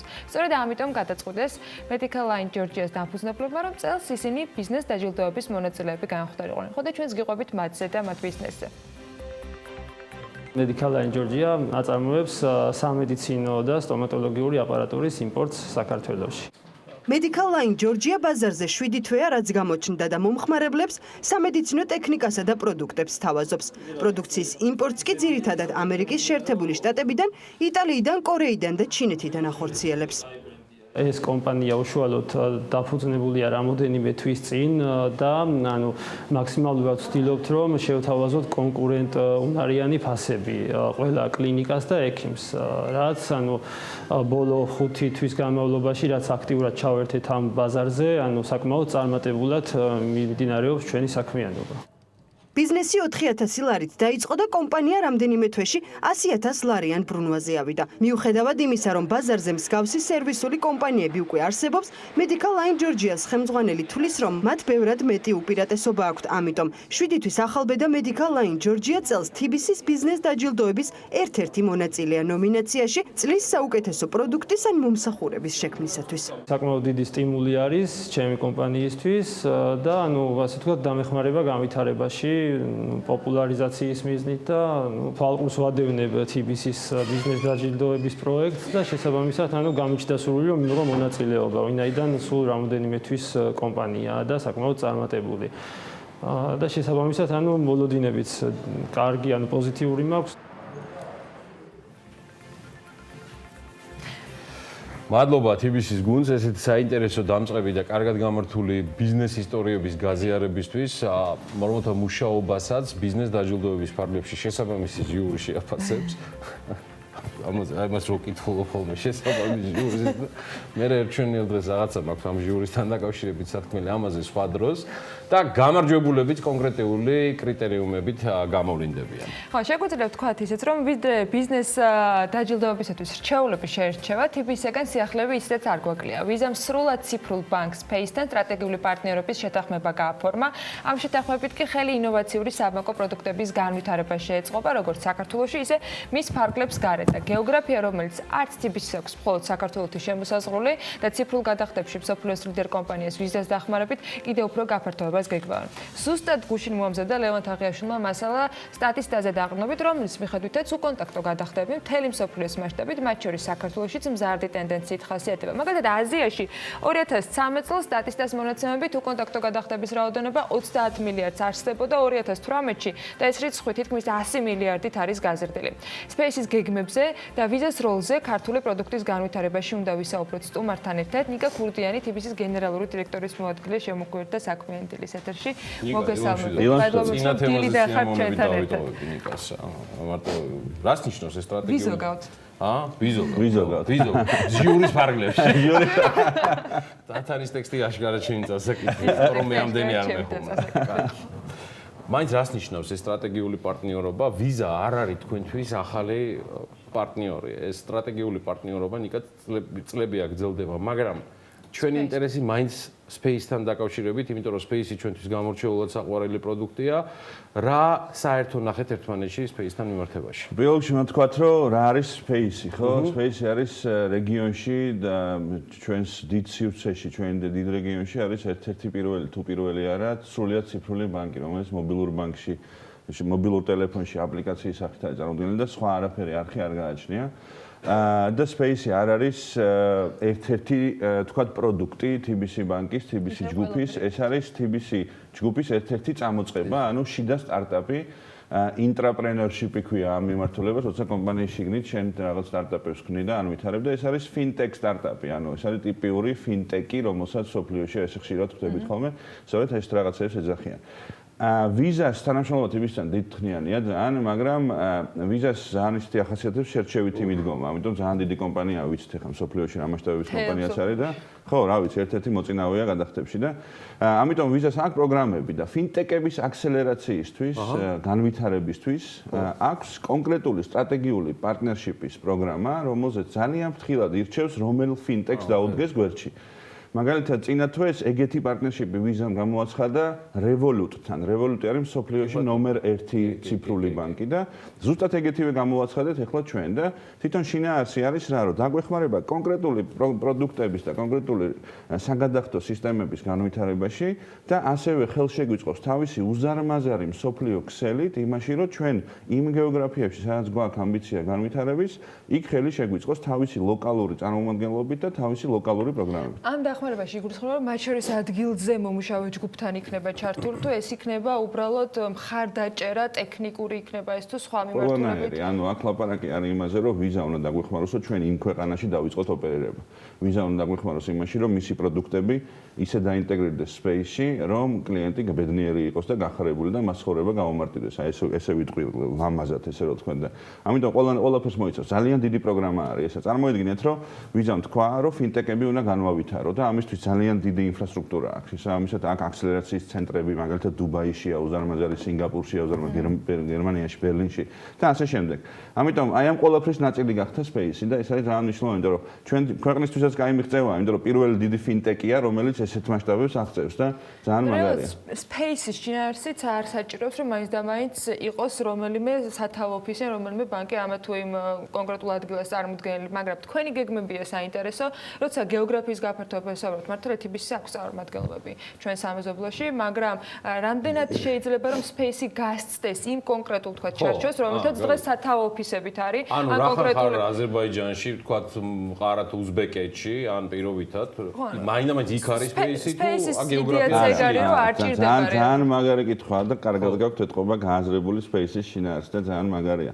Space-ი თავისუფლად შემიძლია შევადარო Uber-ს, Booking.com-ს და ასე შემდეგ. ეს არის ადამიანის ვეძახი, რომელიც ცხოვრობს ერთ ქვეყანაში, მაგრამ წარმოდგენილი არის აბსოლუტურად სხვა გეოგრაფიებში, ისე რომ ამ ქვეყანას არ ტოვებს. ანუ Uber-ი ეხლა მათი სათავო ოფისი არ ვიცი სად არის, მაგრამ სადღაც ამერიკაშია, სან-ფრანცისკოში მე მგონი და რა ვიცი, ლონდონშიც მომიხმარია Uber-ი, ბერლინშიც და ბევრ სხვა ქალაქშიც. ამიტომ და იქ არ ნიშნავს, რომ Uber-ს დიდი ოფისი შეიძლება ჰქონდეს. იგივე პრინციპზეა Space-ი აგებული. ან საქართველოში იქნება ცოდნის ცენტრი, ჩვენ ესე ვეძახით, რომელიც დაამუშავებს სხვა ბაზრებს.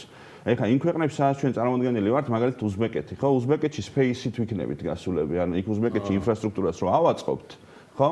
ის ინფრასტრუქტურა Space-ზე ბაზირებულად იმუშავებს. ნებისმიერი იქ მოქმედ უკვე რა ქვია მსხვილ მყარად ყოფ ბანკებთან შეუძლია Space რეალურად. ძალიან მარტივად რო ავწერო, Space-ი არის plug and play solution ესე ქვია რა. ანუ შეიძლება Space-ი შეიძლება მიუერთო ნებისმიერ ბანკს და ეს რომ მიუერთებ, ის იმ ბანკის ბაზაზე იმუშავებს და მოიმსახურება კლიენტებს. ანუ უცნაური მოდელია მესმის რა, მაგრამ შინაარსობრივად ძალიან საინტერესო მოდელი. ხო, ძალიან მარტივად, ძალიან იაფად, იმიტომ რომ კაპიტალ დაბანდება, კაპიტალ ინტენსიური არ არის, იძლევა საშუალებას, რომ გაცდეს საზღვრებს და იზომაშტაბებს, რომ scale-ი ეგრეთ წოდებული, ანუ მასშტაბის ეკონომიკა აამუშაო.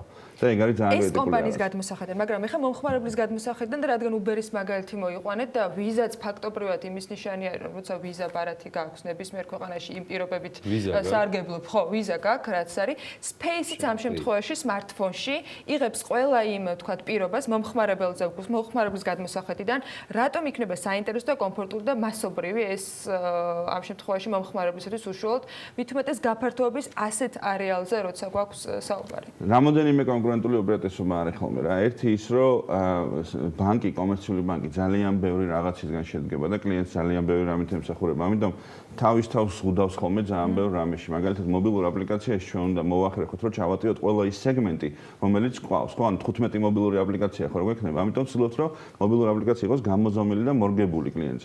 როცა Space ნათქვამი აქვს, რომ მე მინდა დიჯიტალური, ანუ ციფრულ სამყაროზე ორიენტირებული მომხმარებლები, რომელთაც ყოველდღიური ბენკინგისთვის, ყოველდღიური საბანკო მოსახურებისთვის ჭირდებათ ის, რაც ჭირდებათ. ამიტომ უკვე თავისთავად გაითავისუფლა ძალიან ბევრი რაღაცისგან. მეორე ძალიან დიდ აქცენტს ვაკეთებ დიზაინზე, იმიტომ რომ მაგალითად კონკრეტული მაგალითი გვაქვს Samsung-ის ტელეფონი და iPhone-ის, ძალიან დიდი ხანი ფასდასხვაობა დიდი იყო. რატო? იმიტომ რომ iPhone-ის სწორედ დიზაინით და აი ამ user experience-ით განსხვავდებოდა და ამაში ხალხი $200-300 მეცნებდა, ხო? და ასე შემდეგ, ანუ ჩვენ ეგეთ რაღაცებზე ვაკეთებთ აქცენტს და წინ და წინვე განწყობა გვაქვს შექმნილი როგორც ლაბორატორია, ანუ ლაბორატორია აზროვნება. რატო? იმიტომ რომ უნდა შენ სულ ტესტავდე და ცდილობდე პროტოტიპირებას იმ ახალი პროცესების, რომელიც შენ გინდა რომ გაუშვა ბაზარზე. ბანკებს ხშირ შემთხვევაში ტრადიციულ ბანკებს ამის შეზღუდვა აქვს. რატო? იმიტომ რომ ძალიან დიდი სტრუქტურაა. არა, ვალდებულება სტრუქტურაა დიდი, შიგნით ძალიან ბევრი დეპარტამენტი აზროვნების პრინციპები განსხვავდება, დიდი ხანია არსებობენ და ძალიან ბევრი ეგეთ შეზღუდვაა ბუნებრივი, რომელიც რა თქმა უნდა დანგრევადია, მაგრამ რთულად დანგრევადია და სწორედ აი ეს Revolut-ი, Monzo, ძალიან ბევრი Number 26 არის გერმანიაში, სწორედ ამით ახერხებენ ეს ფინტეკები, ესე ვთქვათ, გაძრომას ინდუსტრიაში და ალტერნატიული იმის შედეგად. კიდე ერთი პრინციპი რაც არის, რომ იაფიანი მოდელია, იმიტომ რომ შენ საქართველოში ბაზირებ მასშტაბს ზრდი, იმიტომ რომ ბევრ ქვეყანას ემსახურები და შესაბამისად ამ ხარჯით ძალიან დიდ შემოსავალს წერს. ამიტომ გაქვს ფუფუნება იმისი, რომ ფასშიც ასახო რაღაც დონეზე ეს ყველაფერი. და ეს ეძახიან ხოლმე ტრანსპარენტული ფასწარმოქმედება. რატომ? იმიტომ რომ ყველაფერი ნათელია ერთი საკომისიო არის ხოლმე და შესაბამისად რევოლუტის და ვიზას თანამშრომლობის кейს სამწუხაროდ არ ვიცნობ, მაგრამ ნახე რეზუმირებისთვის ესეთი რაღაცა მაინტერესებს. ვიზას და სპეისის პარტნიორობა ფაქტიურად ნიშნავს, რომ ესეთი გლობალი როგორც ვიზა არის, ხდება ფლაგმანი და ლოკომოტივი საიმისოთ, რომ სპეისი როგორც დამოუკიდებელი ტიპი და ის ცალსახად დამოუკიდებელი ადამიანია, აბსოლუტურად სწორად თქვი, ადამიანია, გაიყვანოს ყველგან იქ სადაც სპეისი შეძლებს საკუთარი თავის დამკვიდრებას. ჩვენ მოვიყვანეთ მაგალითი, სადაც TBC არის, მაგრამ მე დარწმუნებული ვარ, სპეისს ექნება ამბიცია, რომ იყოს იქ, სადაც ბანკი არ არის წარმოდგენილი თავისი გინდა აქტივით ან წარმომადგენლობით თუნდაც რა, ნებისმიერ. მე მგონია, რომ ამბიცია ეს არის და პარტნერშიპის საბოლოო თემა ალბათ ეს არის. ცალსახად ესაა, სამწუხაროდ, გიორგი, ვერ გეტყვი იმ ქვეყნებს, რომელსაც განვიხილავთ რა, მაგრამ შემიძლია თქვა, რომ განვიხილავთ რამოდენიმე ვარიანტს და TBC-მ გააცხადა უკვე, რომ 10 მილიონი მომხმარებლის ყოლა უნდა და გააცხადა, რომ 10 მილიონს საქართველოში ვერ აკრიფავს უნებრივად და ანუ აღარ გვინდა ამას ვერ ვლაპარაკით, ცხადია, რომ ხო, მათემატიკა და არითმეტიკა განახოს სხვა ქვეყანაში უნდა გავიდეთ. აქედან გამომდინარე, ზუსტად მაგაზია საუბარი, რომ ესეთი აპლიკაციებით, როგორიც არის Space-ი, ან როგორიც არის სხვა TBC ჯგუფში არსებული აპლიკაციები, ხო? ჩვენ შევეცდებით, რომ user base-ი, ანუ იუზერების, მომხმარებლების ოდენობა ავკრიფოთ სხვა რეგიონში და სწორედ ეგ არის სტრატეგია, რომ ჩვენ მივხვდით, რომ საქართველოში იმდენად მაგრად ვაკეთებთ იმას, რასაც ვაკეთებთ და ეს ცოდნა იმდენად დაგროვდა და იმდენად დიდ მასშტაბს მოითხოვს, რომ ვიფიქრეთ, რომ ხო არ გავწევთ ფარგლებს, რატომ არ უნდა გავიდეთ? თუ არის ისეთი ჯგუფები, როგორიც არის OTP გრუპი უნგრეთიდან, რომელმაც დაიწყო უნგრეთში ბენკინგით და ეხლა მთელ ევროპაზეა მოდებული, თუ არის, რა ვიცი, სხვა ძალიან ბევრი მაგალითი, რატო არ შეიძლება ჩვენ იგივე გავაკეთოთ ციფრულად, ძალიან იაფიანი მოდელით და ძალიან მაღალხარისხიანი მოდელით და Space-ი ამის ერთი კონკრეტული მაგალითია. ძალიან მაგარი ამბავია. მე აუცილებლად დაუბრუნდები კიდევ ცალკე ამ თემას, როცა პატარა კარგ გემრიელ მოკვლევას გავაკეთებ ჩემთვის. იმიტომ რომ ძალიან მნიშვნელოვანია რომ არ გავატაროთ უბრალოდ Space-ის და Visa-ს ეს პარტნიორობა. ვერ გაივლის. ესეთ იმაზე. ხო, არ უნდა გავატაროთ არც შემთხვევაში თუ გულში მატკივრობ ქვეყანას და თუ გულში მატკივრობ მისაქაურ პროდუქტებს. კარგი, მადლობა დიდი ნიკას მოგვიანებისთვის. ნიკა ქურდიანი, TBC-ის გენერალური დირექტორის მოადგილე. მოდი ნიკას გავაცილებთ და სულ მალე რეკლამის შემდეგ იბრუნდებით.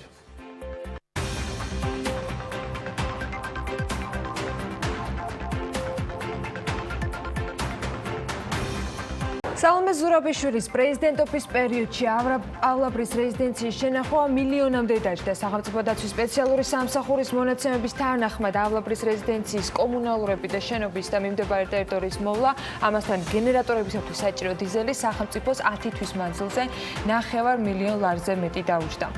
ავსტრიულმა კომპანია ILF-მა, რომელიც სამგორი ლილო აეროპორტის მიწისზედა და მეტროს ხაზის ტექნიკურ-ეკონომიკური კვლევის ჩატარებაზე იყო პასუხისმგებელი, მუშაობა დაასრულა. თუმცა მერიას ჯერ გადაწყვეტილი არ აქვს, უღირს თუ არა 150 მილიონი დოლარიანი პროექტის განხორციელება. პრემიერმა საპენსიო ასაკს მიღწეული მასწავლებლების პენსიაზე გაცილების მეორე ეტაპზე განაცხადა. გიორგი გახარიას ინფორმაციით, მასწავლებლების პენსიაზე გაცილებისათვის სრული დაფინანსება პირველ ეტაპზე კი სისტემიდან 6450 მასწავლებელი წავიდა. TAV Airports-ი ყაზახეთის ალმათის საერთაშორისო აეროპორტის შეძენას გეგმავს. კომპანიის მფლობელის ფრანგული APD გრუპის მიერ გავრცელებული პრეს-რელიზის მიხედვით, TAV ყაზახეთის ყველაზე ხალხმრავალი ქალაქის ალმათის საერთაშორისო აეროპორტის შეძენაზე მუშაობს. საქართველო კი კორეის რესპუბლიკასთან საჰაერო მიმოსვლის შესახებ შეთანხმებას აფორმებს. თბილისის განვითარების ფონდი პროექტ ახალი თბილისის ისტორიული ძეგლების რეაბილიტაციის ფარგლებში წინამძღვრიშვილის ერთში სარეაბილიტაციო სამუშაოებს იწყებს.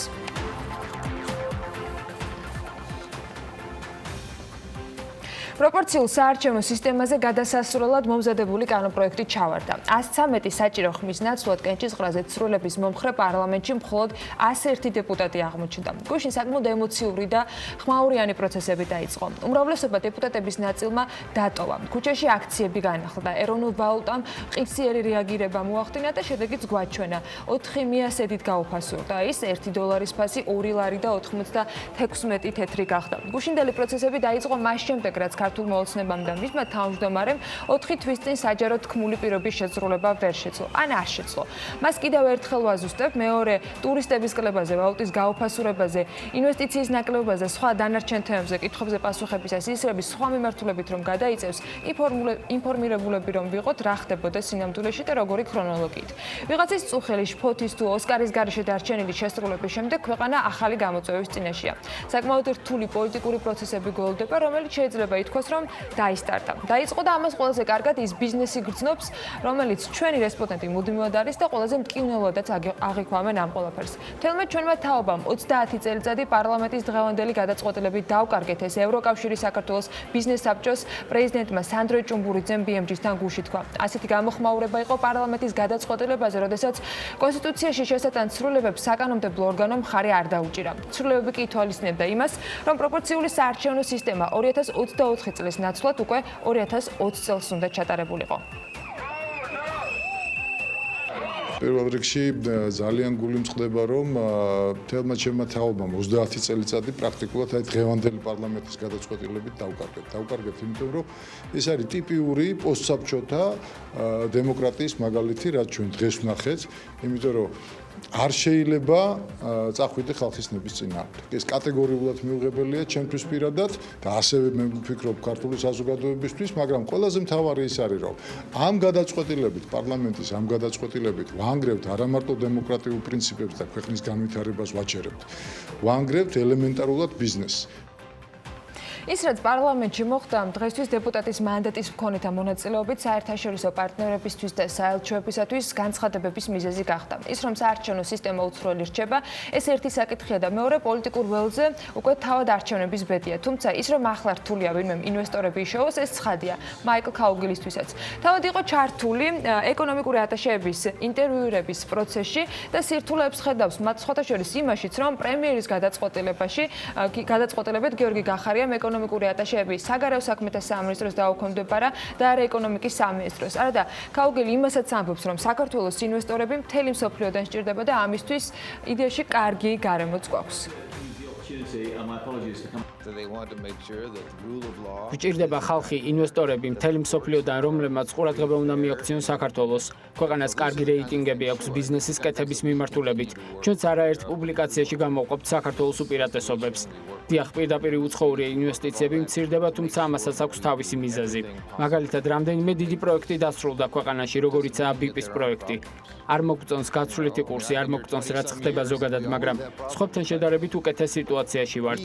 დიახ, ჩვენ გვაქვს პატარ-პატარა ბომბები გზაზე, თუმცა მთლიანობაში ტრაექტორია სწორია. არ გვაქვს საუკეთესო სისტემა, მაგრამ ჯერა, რომ არსებობს პოლიტიკური ნება, რომ გაგრძელდეს ცვლილებები, ვიყურებოდეთ დასავლეთისკენ. როცა დავინახავთ, რომ ეს ასე აღარ აკპირდებით, დიდ ხმაურს შევქმნით. ქვეყანაში ეკონომიკური გარემოს შეფასება დადებით იყო გუშინ ჩეხეთის მისიის ხელმძღვანელის მოადგილის მხრიდანაც, რომელიც ამბობს, რომ ყველა საერთაშორისო რეიტინგი ამას ადასტურებს და ჩვენ შეგვიძლია პრინციპში იგივეს თქმა. ზოგადი ეკონომიკური და საინვესტიციო გარემო ქვეყანაში ძალიან კარგია. ყველა საერთაშორისო რეიტინგი ამას ადასტურებს და ჩვენც იგივეს თქმა შეგვიძლია. ერთადერთი რამ რის შეცვლასაც ამ დროისთვის ვისურვებდით, დაკავშირებულია სახელმწიფო შესყიდვებთან. ორ საკითხს გამოვყოფდი. ხშირად სახელმწიფოს მიერ გამოცხადებულ ტენდერებში მონაწილეობისთვის ძალიან ცოტა დროა გამოყოფილი, რის გამოც კომპანიები ვერ ასწრებენ ტენდერისთვის მომზადებას. კიდევ ერთი პრობლემა ისაა, რომ ტენდერებში გამსაზღვრელი ფასია და შეთავაზების სხვა ასპექტები, როგორიცაა სერვისი ან გარანტია, არ არის მხედველობაში მიღებული.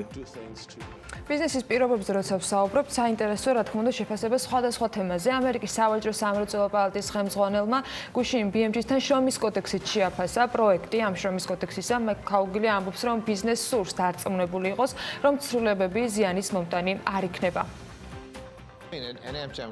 ძალიან კონსერვატიული მიდგომა გვაქვს შრომის უსაფრთხოებასთან დაკავშირებით, რა თქმა უნდა, არავის სურს ვინმე დაშავდეს სამუშაო პროცესში. ასევე ადამიანის უფლებები უნდა იყოს დაცული, თუმცა ყველაზე მნიშვნელოვანი კითხვაა, რამდენად ჩორს მივდივართ ამ კუთხით. მაგალითად, ორი სამუშაო ადგილის აკრძალვა, სამუშაო საათები არის ბევრი პრობლემური საკითხი ამ ცვლილებების პროექტში. პირველ რიგში უნდა ითქვას, რომ ეს რთულად აღსრულებადია და არ ვფიქრობთ, რომ ეფექტური იქნება. რამდენიმე წლის წინ, სანამ შრომის კოდექსში შევიდოდა ცვლილებები, კანონმდებლობა ნამდვილად იყო კომპანიების მხარეს და ნაკლებად იცავდა დასაქმებულს, თუმცა ჩვენ მაშინ შევძლებთ და დავაბალანსეთ ცვლილებები, ახლაც იგივე უნდა გავიმეოროთ. საქართველოს დღეს არ არის მწიფე იმ დოზით, რომ ასეთი რთული რეგულაციები შემოიღოს. ეს უკვე TBC დაზღვევის გენერალური დირექტორის პატა ღაძაძის შეფასება შრომის კოდექსში დაგეგმილ ცვლილებებზე. როგორც ის ამბობს, აუცილებელია გაკეთდეს წინასწარი შეფასება, თუ რა შედეგს მოგცემს ეს ცვლილებები. ღაძაძე განმარტავს, რომ შრომის უსაფრთხოების ნაწილში შესაძლოა გარკვეული ცვლილებების საჭიროება იყოს, თუმცა არა იმ დოზით, რა დოზითაც შემოთავაზებულია კონკრეტული პირების მიერ. ეს არ არის პრიორიტეტი, საერთოდ არ არის პრიორიტეტი, საერთოდ არ არის პრიორიტეტი დღევანდელ მოცემულობაში, თუმცა ფიქრობ, რომ გარკვეული ცვლილებები საჭირო არის. გარკვეულ ცვლილებებში გულისხმობ, ძალიან ზოგადი რო არ იყო, გულისხმობ შრომის უსაფრთხოების ნაწილს, თუმცა არა ისე, რომ რა ფორმითაც არის შემოთავაზებული, რომ საყოველთაოდ ყველამ უნდა იზრუნოს და გადაიხადოს და ტვირთად დააწვეს. ესეთი ფორმატები მიღებულია დიდი ეკონომიკების, დოვლათი, სადაც დაგროვილია იმ ქვეყნის და იმ მოქალაქეებისათვის. და საქართველოს დღეს არ არის მწიფეთ იმ დოზით, რომ ასეთი რთული რეგულაციების დააქცეპტოს და შემოიღოს. როგორი იქნება შემდეგი თვეები, ეს გამოჩნდება და ამ კანონპროექტზე საერთოდ მსჯელობისთვის ეცლება თუ არა. ვინმეს გასული 3 კვარტალის მონაცემით კი საქსტატის დათვლით ქვეყანაში 3.400.000 საერთაშორისო მოგზაური შემოვიდა, ეს შარშანდელზე 4.6%-ით მეტია. საქსტატის ინფორმაციით 41.6%, აქედან 31-დან 50 წლამდე ასაკის მოქალაქე იყო. საერთაშორისო ვიზიტორებმა 2.200.000 შეადგინა, საიდანაც 1.900.000 ტურისტული ვიზიტია. ვიზიტორების 67.3% ტურისტი იყო, ექსკურსიანტების ნაწილი კი 26.3%. ვიზიტორების შემთხვევაში 6.4% აღერიცხა როგორც ტურისტი და ასევე ექსკურსიანტი. ვიზიტებისას გათეული ღამეების საშუალო რაოდენობა ამ მონაკვეთში 4.8% შეადგინა. განმეორებითი ვიზიტი კი 69.4% შემთხვევაში დაფიქსირდა. 2019 წლის მესამე კვარტალში ქვეყანაში არარეზიდენტი ვიზიტორების მიერ ყველაზე მეტი ვიზიტი 52.8% დასვენების, გართობის და რეკრეაციის მიზნით იყო განხორციელებული. საქსტატის ეროვნული სამსახურის ინფორმაციით, ვიზიტების უმრავლესობა თბილისსა და აჭარაში შედგა. საანგარიშო პერიოდის მიხედვით ასევე შეგვიძლია ვთქვათ, რომ ვიზიტებისას გათეული ღამეების საშუალო რაოდენობა 2018 წლის მესამე კვარტალთან შედარებით არის 4.1%-ით ნაკლები. განხორციელებული ვიზიტების 79.4% კი განმეორებითი სახის სტუმრობა იყო საქართველოში.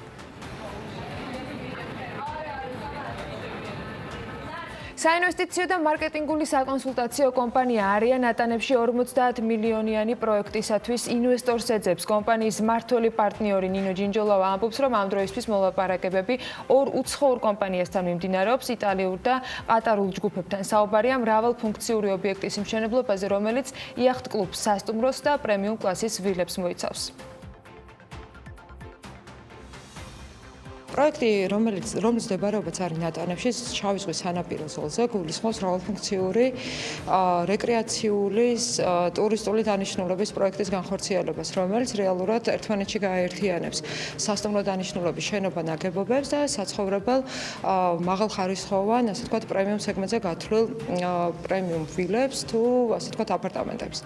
რაც შეეხება პროექტის მოცულობა, რეალურად მისი მოცულობა შეიძლება ითქვას, რომ 50 მილიონზე მეტია, იქიდან გამომდინარე, რომ მასშტაბური პროექტია, როგორც ასე ვთქვათ, მშენებლობის მოცულობის გათვალისწინებით, ასევე მისი მრავალფუნქციური დანიშნულებითაც. საპენსიო დანაზოგის ნახვა შესაძლებელი ინტერნეტ ბანკში გახდა. მომსახურებას მომხმარებელს TBC ბანკის თავაზობს, ამასთან დაკავშირებით შეტყობინება ბანკის კლიენტებს ინტერნეტ ბანკში დაეგზავნათ. ბანკის ინფორმაციით აგროვებითი საპენსიო სქემის მონაწილეობს მათ მიეცემათ შესაძლებლობა, რომ ინტერნეტ და მობაილ ბანკის მეშვეობით გაეცნონ ინფორმაცია საპენსიო აქტივების თაობაზე, რომელიც თანხმობის შემთხვევაში მიწოდებული იქნება საპენსიო სააგენტოს მიერ. დეველოპერულმა კომპანიამ M-კვადრატი 35 მილიონი დოლარის ობლიგაციების ემისიაზე განაცხადა. კომპანია მომხმარებელს მე-6-ად აძლევს შესაძლებლობას დააბანდოს თავისუფალი ფინანსური სახსრები ობლიგაციებში. სამწლიანი ობლიგაციები დოლარშია დენომინირებული და მომხმარებელს მაღალ წლიურ საპროცენტო განაკვეთს 7.5%-ს თავაზობს, რომლის გადახდაც 9 წელიწადში ერთხელ მოხდება. M-კვადრატის ობლიგაციების განთავსება ინვესტიციების მართვის კომპანია გალტენ ტაკარტმა განახორციელა. ნავთობისა და გაზის კორპორაცია რამდენიმე თვეში 300 მილიონი ევროს ევროობლიგაციებს გამოუშვებს. კორპორაციის ფინანსური დირექტორის განმარტებით ამ თანხით 2016 წელს გამოშვებული ევროობლიგაციების 250 მილიონი დოლარის მოცულობაზეა საუბარი, რეფინანსირება მოხდება. დარჩენილი თანხა კი დაახლოებით 70-80 მილიონი დოლარი გარდაბანში ახალი რიგით მესამე თბო ელექტროსადგურის მშენებლობას მოხმარდება. ოგბაიძის ინფორმაციით 2012 და 2016 წელს კორპორაციამ ობლიგაციები დოლარში გამოუშვა, ახლა კი ევროშია ემისია გადაწყვეტილი.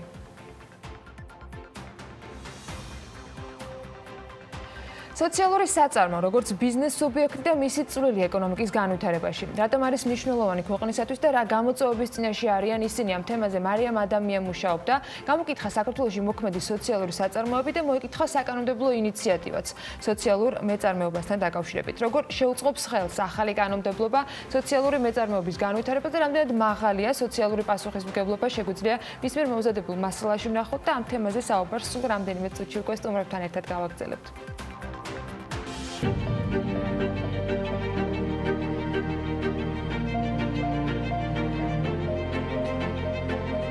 ბოლო დროს საქართველოში მზარდი პოპულარობით სარგებლობს მეწარმეობის შედარებით ახალი მიმართულება სოციალური მეწარმეობა, ანუ ბიზნესის სოციალური მიზნებით, რომელიც იყენებს ბიზნესის მიდგომებს საზოგადოებრივი პრობლემების მოსაგვარებლად და მოგებაზე ორიენტირებული საწარმოსგან განსხვავებით აქვს ორი მიზანი: ეკონომიკური და სოციალური. აქედან უმთავრესი მაინც სოციალურია. ამიტომაც მისი მოგება არ იზომება მხოლოდ ფინანსური წარმატებით და გაცილებით მნიშვნელოვანია მისი წვლილი იმ სოციალური პრობლემების მოგვარებაში, რისთვისაც რეალურად შეიქმნა. ის რაც განასხვავებს სოციალურ საწარმოს სხვა ჩვეულებრივი ბიზნესისგან, მე მაინც ვფიქრობ, რომ არის მიზანი, რისთვის შეიქმნა ეს სოციალური საწარმო. ჩვენი მაგალითით სოციალური მაღაზია ეთნოდიზაინი ამის ძალიან კარგი ნიმუშია, იმიტომ რომ როდესაც ჩვენ წლების წინ დავიწყეთ მუშაობა ტრადიციული რეწვის ოსტატებთან და ამ ტრადიციების შენარჩუნებაზე, ჩვენ არ ვიცოდით, რომ ჩვენ სოციალური მეწარმეობის მიმართულებით მივდიოდით. დავიწყეთ პრობლემის შეფასებით, ვიკვლევდით ტრადიციული რეწვის ოსტატებს და რამდენად ის ტრადიციული ხელობები, რომლებსაც ეს ადამიანები ფლობდნენ, პირველ რიგში შენარჩუნებულია ჩვენს ქვეყანაში და რამდენად შეიძლება რომ ეს დარგი მათთვის იყონოს ეკონომიურად მომგებიანი. ყველაზე მთავარი, თუნდაც მაგალითად ეთნოდიზაინის შემთხვევაში არის ადამიანების დახმარება, რომ განავითარონ საკუთარი წარმოება, რომელიც მათთვის მოგვიანებით შემოსავლის წყარო უნდა გახდეს. შედეგად ბრენდის ქვეშ დღეს 350-მდე ოსტატია გაერთიანებული მთელი საქართველოდან და მათთვის ეთნოდიზაინი დასაქმების ერთგვარი პლატფორმაა ბაზარზე. ასეთია თითქმის ყველა სოციალური მეწარმეობის რაობა, რომელიც ერთი მხრივ ეხმარება ადამიანებს, მეორე მხრივ კი მნიშვნელოვან როლს ასრულებს ეკონომიკური განვითარების მიმართულებით, რადგან ბიზნესი, რომელიც ზოგადი პრობლემების მოგვარებაზეა ორიენტირებული, ფიქრობს სექტორზე და არა კერძო ფინანსურ კეთილდღეობაზე, მნიშვნელოვანია ქვეყნისთვის და მისი მოსახლეობისთვის. დასაქმება საქართველოში ისედაც ძალიან დიდი პრობლემაა. ძალიან ბევრი ადამიანი არის დაუსაქმებელი სიღარიბის ზღვარქვევით და ასე შემდეგ. რეალურად სახელმწიფოს ვალდებულება არის ამ ადამიანებისთვის ან ასე ვთქვა სოციალური დახმარება, ან დასაქმების ან სამსახურის მოძიება. და ჩვენ შემთხვევაში ვთავაზობთ, რომ ჩვენით დავასაქმებთ, ჩვენ ვასწავლით, ჩვენ ვეცდებით, რომ ეს ადამიანები როგორც პროფესიონალად, ისე ეკონომიკური სტაბილურობა ჰქონდეთ რეალურად.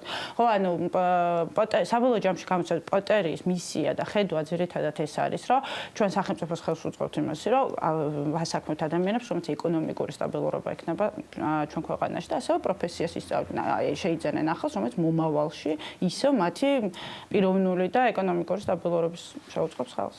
ანუ პოტერია ძირითადად იმ ქალბატონების დასაქმებას უზრუნველყოფს, რომლებიც კანონთან კონფლიქტში არიან და უჭერთ საზოგადოებასთან რეინტეგრაცია. ამიტომაც სოციალური საწარმო ეძებს ქალბატონებს, რომლებსაც ჯერ შეასწავლიან თიხასა და კერამიკაზე მუშაობას, დაეუფლებიან ახალ პროფესიას და შემდეგ დასაქმდებიან. ამ ყველაფრის მიზანი კი ისევ და ისევ ქალების გაძლიერებაა ქვეყანაში. ამ ეტაპზე არის ორი ადამიანი დასაქმებული ჩვენთან კანონთან კონფლიქტში მყოფი ქალბატონი, რომელიც გაიარეს ჩვენთან გადასამზადებელი კურსები, სამთვიანი კურსები გაიარეს და შემდეგ დასაქმდნენ ჩვენთან უკვე ერთ-ერთი ქალბატონი უკვე 5 თვე დასაქმებულია, ფაქტობრივად რო გაიხსნა იქიდან სწავლის პროცესში იყო და შემდეგ უკვე ახლა მუშაობს, რასაც ხედავთ აქ ფაქტობრივად 80% მისი გაკეთებულია. დღესდღეობით მთავარი პრობლემაა მიმართულებით საქართველოში არის დაბალი სოციალური პასუხისმგებლობა და რეალურად არ არის დაფასებული საზოგადოების მხრიდან სოციალური საწარმოების შრომა. ამიტომაც ასეთ ქვეყანაში მნიშვნელოვანია კანონის არსებობა სოციალური მეწარმეობის შესახებ, რომელიც გაზრდის ცნობადობას ამ მიმართულებით. საქართველოში ჯერჯერობით არ არსებობს სოციალური მეწარმეობის გამსაცხრალი ოფიციალური იურიდიული ტერმინი და მისი მარეგულირებელი საკანონმდებლო ბაზა ან მექანიზმი. შესაბამისად, ნებისმიერ ორგანიზაციას თუ კომპანიას აქვს შესაძლებლობა გამოიყენოს თვითმინიჭებული სტატუსი სოციალური საწარმო ბაზარზე კონკურენტული უპირატესობის მოსაპოვებლად. ეს არის ძალიან მნიშვნელოვანი იმისთვის, რომ დიფერენცირება მოხდეს, თქო, სოციალური საწარმოს საქმიანობასა და ჩვეულებრივ ბიზნესებს შორის, იმიტომ რომ მე მიმაჩნია, როდესაც რაღაცა თემას და საკითხს არ აქვს სტატუსი, ფაქტიურად მისი არაღიარება არის ამ საქმიანობის, მაშინ როდესაც სოციალური მეწარმეები განსხვავებული სამოქმედო მექანიზმები აქვთ მათ და ძალიან მნიშვნელოვანია პირველ რიგში ცნობადობის ამაღლების თვალსაზრისით. სოციალური მეწარმეები კერძო სექტორში ამკვიდრებენ ეთიკურ სტანდარტებს, ხოლო საზოგადოებრივ სექტორს ახალ გამოწვევებს უსახავენ, თუმცა გამოწვევები და დაბრკოლებები არც თავად მათაკლიათ. ამიტომაც უკვე რამდენიმე წელია ევროკავშირი მხარს უჭერს სოციალურ მეწარმეობას და მუშაობს მათი განვითარების მიმართულებით. საკონსულტაციო თუ სატრეინინგო მომსახურების შეთავაზებით, მცირე გრანტებით და რაც მთავარია, საკანონმდებლო ინიციატივის მხარდაჭერით. ამ ეტაპზე არ გვაქვს დაწყებული მასშტაბური წარმოება და გამომდინარე აქედან ვერ მოხერხდა რომ მრავალ ობიექტში გაგვევრცელებინა ჩვენი თამაში, თუმცა ეს არ როგორც პროდუქტი, არამედ შეგვიძლია როგორც სერვისი ისე გავავრცელოთ და განვახორციელოთ სხვადასხვა ღონისძიებები და აქტივობები, რომელშიც ჩაერთვებიან სხვადასხვა ინტერესის მქონე ადამიანები. ასე რომ სოციალური მეწარმე არის ცვლილებების აგენტი, რომელიც ხელს უწყობს საზოგადოებრივი სიკეთის შექმნას და ცხოვრების სტანდარტების ამაღლებას ქვეყანაში. სწორედ ამიტომ სოციალური მეწარმეობა არის ბიზნეს მოდელი, ორგანიზაცია ადამიანებისთვის. ამ არაჩვეულებრივი ისტორიის სიუჟეტის ავტორი და მთხრობელი მარიამ ადამია, რომელიც გუშინ იუბილარი იყო, არ შემიძლია გაუშვა შანსი ხელიდან და კიდევ ერთხელ მას არ მიულოცო, ეს საჯაროდ გუშინ დაბადების დღე, ბამბუკივით იზრდება და ერთ-ერთი გამორჩეული არის BMG-ის გუნდის წევრებიდან და ეს სიუჟეტიც ამის დასტური არის.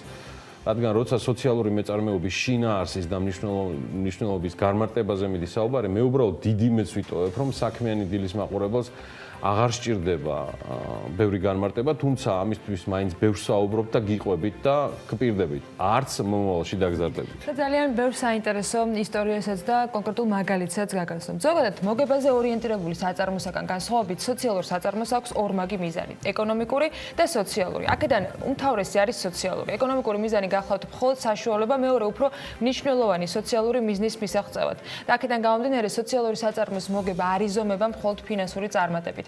გაცილებით მნიშვნელოვანია წვლილი იმ სოციალური პრობლემის მოგვარებაში, რისთვისაც ის შეიქმნა. სოციალური მეწარმეობის საკანონმდებლო რეგულაციების საკითხი კი საკანონმდებლო სივრცეში 2015 წლიდან განიხილება, 2018 წლიდან კი პარლამენტი განიხილავს დეპუტატთა ჯგუფის მიერ ინიცირებულ კანონპროექტს სოციალური მეწარმეობის შესახებ, თუმცა დღეისათვის კანონპროექტი ისევ საკომიტეტო განხილვების ეტაპზეა დარჩენილი. არც ძალიან სხვა კანონპროექტებს აგდებენ ძირითადად, მაგრამ საინტერესო მსჯელობა ამ თემაზე აუცილებლად მოუწევთ. არა და თემა უნიშნელოვანესია, ძალიან ბევრი ადამიანის ცხოვრების გამსაზღვრელიც კი შეიძლება იყოს. მნიშვნელოვანია საქართველოს კანონმდებლობაში ცნების იურიდიული დეფინირება, რომელმაც ხელი უნდა შეუწყოს სოციალური მეწარმეობის ხელშემწყობი გარემოს ფორმირებას და მისცეს შესაძლებლობა როგორც საზოგადოებრივ, ასევე კერძო და სახელმწიფო საჯარო სექტორებსაც შეიმუშაონ დაგეგმონ განახორციელონ სოციალური მეწარმეობის ხელშემწყობი ინიციატივები და პროგრამები. სოციალურ საწარმოებზე ზოგადად საერთოდ ეს თემატიკის წამოწევა მე პირადად ვერ წარმომიდგენია ამ რესპონდენტის გარეშე და ამიტომაც ყოველთვის როცა ამ თემაზე ვიწყებ საუბარს ვცდილობ რომ გიგა ჩიტიშვილი სტრატეგიული კვლევების და განვითარების ცენტრის სოციალური მეწარმეობის პროგრამის მენეჯერი იყოს ჩვენთან ერთად გიგა დილამშვიდობის. და ძალიან ვხარობ, რომ ჩვენთან ერთად არის ასევე ნანა ჩქარეული. იგი იკორთას სოციალური საწარმოს დამფუძნებელი და ასევე სოციალურ მეწარმეთა ალიანსის გამგეობის თავმჯდომარეა. მოგესალმებით. დილამშვიდობის. გვადობთ მობრძანებისთვის. დავიწყოთ. მოდი დავიწყოთ იმ თემით, რომელსაც აქვს ერთ-ერთი გადაწყვეტილი მნიშვნელობა გარდა ცალკეულ ინიციატივებისა. ეს არის საკანონმდებლო ბაზა, რომელიც სჭირდება დღეს საქართველოს იმისათვის, რომ სოციალური მეწარმეობა განვითარდეს. გიგა, შენგან დავიწყოთ, რა გვჭირდება იმისათვის, რომ ეს თემა არ იყოს მხოლოდ დონორებზე, ერთჯერად პროექტებზე.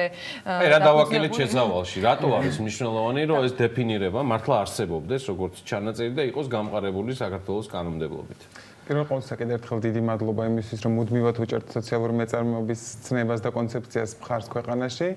ძალიან მნიშვნელოვანია აღნიშნოთ, რომ ევროპის ბევრ ქვეყანაში, განსაკუთრებით ისეთ სახელმწიფოებში, სადაც სოციალური მეწარმეობა განვითარებულია, ყველგან არსებობს მორგებული საკანონმდებლო ჩარჩო რეგულაციები სოციალური მეწარმეობის მიმართულებით. ჩვენ ამ ეტაპზე 2015 წელს, როცა დავიწყეთ მუშაობა, ჩვენი მისია არის, რომ ჯერჯერობით განვსაზღვროთ უბრალოდ ცნება იურიდიულად და ეს იქნება კარგი შესაძლებლობა იმისთვის, რომ სტატისტიკური ინფორმაცია გქონდეს სოციალური საწარმოების განვითარების ტენდენციებთან დაკავშირებით, ასევე მომავალში შემუშავდეს უკვე მორგებული სახელმწიფო მხარდაჭერის მექანიზმები ამ მიმართულებით, რაც ჯერჯერობით, რა თქმა უნდა, არ არსებობს და ვერც იარსებებს, მანამ სანამ იურიდიულად არ მოხდება ამ კონცეფციის განსაზღვრა. ეს არის ძირითადი მიზანი, რასაც ისახავს მიზნად სწორედ ამ საკანონმდებლო ჩარჩო რეგულაციების შემოღება. ეს არის ძალიან მნიშვნელოვანი და ძალიან ბევრს მოიცავს, იმიტომ რომ სოციალური საწარმო შეიძლება იყოს, რა ვიცი, უბნის მაღაზიიდან დაწყებული, მსხვილი წარმოებით გაგრძელებული ნებისმიერი ფორმა. რა უნდა მოერგოს ძირითადად, აი რა კრიტერიუმებით შეიძლება, რომ საერთო იყოს ამ ნებისმიერი მიმართულების საწარმოსათვის. სოციალური საწარმოების ეს ძირითადი არსი გულისხმობს იმას, რომ კონკრეტულ სოციუმში კონკრეტული სოციალური პრობლემა გვარდებოდეს ბიზნეს მიდგომებით. ეს სწორად აღნიშნეთ, რომ შეიძლება მსხვილი საწარმოდან დაწყებული მცირე საწარმოთი დამთავრებული ნებისმიერი სახის საქმიანობა იყოს, თუმცა მთავარი რომ პრიორიტეტი და საქმიანობის სფერო განსაზღვრული იყოს სწორედ იმ პრობლემიდან გამომდინარე, საიდანაც ამოდის სოციალური საწარმო და იმ მისიიდან გამომდინარე, რის მიღწევასაც ისახავს ის მიზნად. და არა პირიქით, მაგალითად, როგორც ბიზნეს საქმიანობის შემთხვევებში ხდება, როდესაც ბიზნეს საქმიანობის ფორმას იწყებენ ხოლმე და შემდგომ თუ თქვათ იქნება ნებელობა აგვარებენ ხოლმე გარკვეულ სოციალურ პრობლემებს, რასაც ქვია უკვე კორპორაციული სოციალური პასუხისმგებლობა. ანუ ეს არის განსხვავება სოციალურ საწარმოს და ბიზნეს ორგანიზაციას შორის. აი ამ გარემოებების არარსებობა დღეს რამდენად უქმნის სოციალურ საწარმოებს პრობლემას ან რამდენად უშლის ხელს, რომ ისინი განვითარდნენ, იყვნენ უფრო ბევრად მასშტაბურები და მეტ ადამიანს მიეცეს შესაძლებლობა, რომ მათ ჰქონდეთ რესოციალიზაციის საშუალება, პროფესიის დაუფლების საშუალება და ასე შემდეგ, ყველა ის სარგებელი, რაც ამ ფორმით თქვათ აქტიურობას უკავშირდება. მოგესალმებით, დიდი მადლობა მოწვევისათვის. ნამდვილად შეგვიძლია ვთქვათ, რომ ის ფაქტი, რომ არ არსებობს საკანონმდებლო ბაზა, არ ქმნის გარემოს იმისათვის, რომ სოციალური მეწარმეობა განვითარდეს როგორც მიმართულება. სოციალური საწარმო იკორთა ნამდვილად იძლევა ძალიან კარგ მაგალითს, თუ როგორ არის შესაძლებელი, რომ კონკრეტული პრობლემის გარშემო ბიზნეს მიდგომით შესაძლებელი იყოს ამ პრობლემის დაძლევის გზების დასახვა და ნამდვილად განხორციელება. თუმცა საკანონმდებლო ჩარჩოს არარსებობის გამო არ ხდება აღიარება სოციალური მეწარმეობის, ამიტომ სოციალური საწარმოები მუშაობს და მოქმედებს შეზღუდული რესურსებით კონკურენციის პირობებში სხვა მსგავსი ტიპის ბიზნესებთან, რაც თავისთავად არ გვაძლევს შესაძლებლობას, რომ განვითარდეთ ისე, როგორც სასურველი იქნებოდა და უფრო მეტი გავლენა, უფრო მეტი ეფექტი და უფრო მეტი ცვლილება მოვახდინოთ ჩვენს თემში. ზანა, თავიდანვე გასაგები რომ გავხადოთ ჩვენი საქმიანი მაყურებლობის. ეს სტატუსი და მისი დეფინირება კანონმდებლობაში იმთავითვე არ ითხოვს და არ ითვალისწინებს რაიმე ტიპის შეღავათებს, ხომ? აი ეს არის ალბათ გზავნილი მნიშვნელოვანი, რაც უნდა გავაკეთოთ. მე ვფიქრობ, რა ვიცი, მე გიგასთან ცალკე ვაპირებდი ამაზე საუბარს და მგონია, რომ ეს გზავნილი უნდა იყოს, რომ ეს არ იყოს რაღაცა დამაზიანებელი მთელი პროცესისთვის. მე ესე ვთვლი. რა თქმა უნდა, ჯგუფმა, რომელიც ამ კანონმდებლობაზე მუშაობდა და პრინციპში ან დაკვეთაც ესეთი იყო, სწორედ სოციალური მეწარმეებისაგან, რომ ჩვენ არ გვინდოდა გარკვეული ტიპის ბენეფიტები ყოფილიყო ჩადებული ამ პროექტში, იმიტომ რომ ჩვენ პირველ რიგში გვჭირდება აღიარება, რომ ჩვენი საქმიანობა იყოს გამორჩეული და თვალსაჩინო ყველა დაინტერესებული პირისათვის თუ რატომ ვართ სოციალური მეწარმეები, რას ვაკეთებთ და ჩვენ ვთვლიდით რომ ბენეფიტების არსებობა გარკვეული რისკის შემცველი შეიძლება ყოფილიყო როგორც სოციალური მეწარმეების განვითარებისათვის, იმიტომ რომ არაკეთილ სინდისიერ ბიზნესებისთვისაც შეიძლება მე შემდეგ მიმზიდველი აღმოჩნდეს.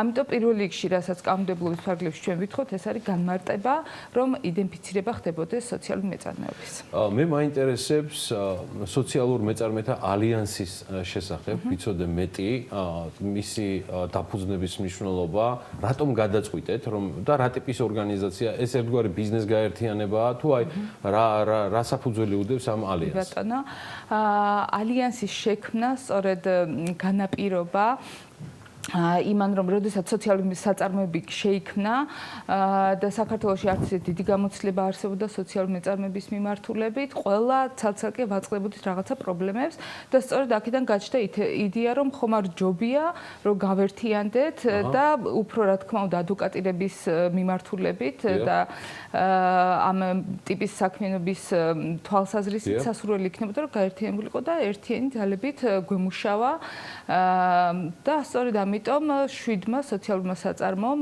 და საქართველოს სტრატეგიული კვლევების და განვითარების ცენტრმა ერთად გადავწყვიტეთ, კი რა თქმა უნდა, გადავწყვიტეთ დაგვიარსებინა სოციალური მეწარმეების ალიანსი. ეს არის უფრო საზოგადოებრივი გაერთიანება, რომელიც საწევროზე ორიენტირებული არის და ანუ ბიზნეს ასოციაციის პრინციპით ჩადებულია მაშინ. კი ბატონო, 7 არის დიდი რიცხვი.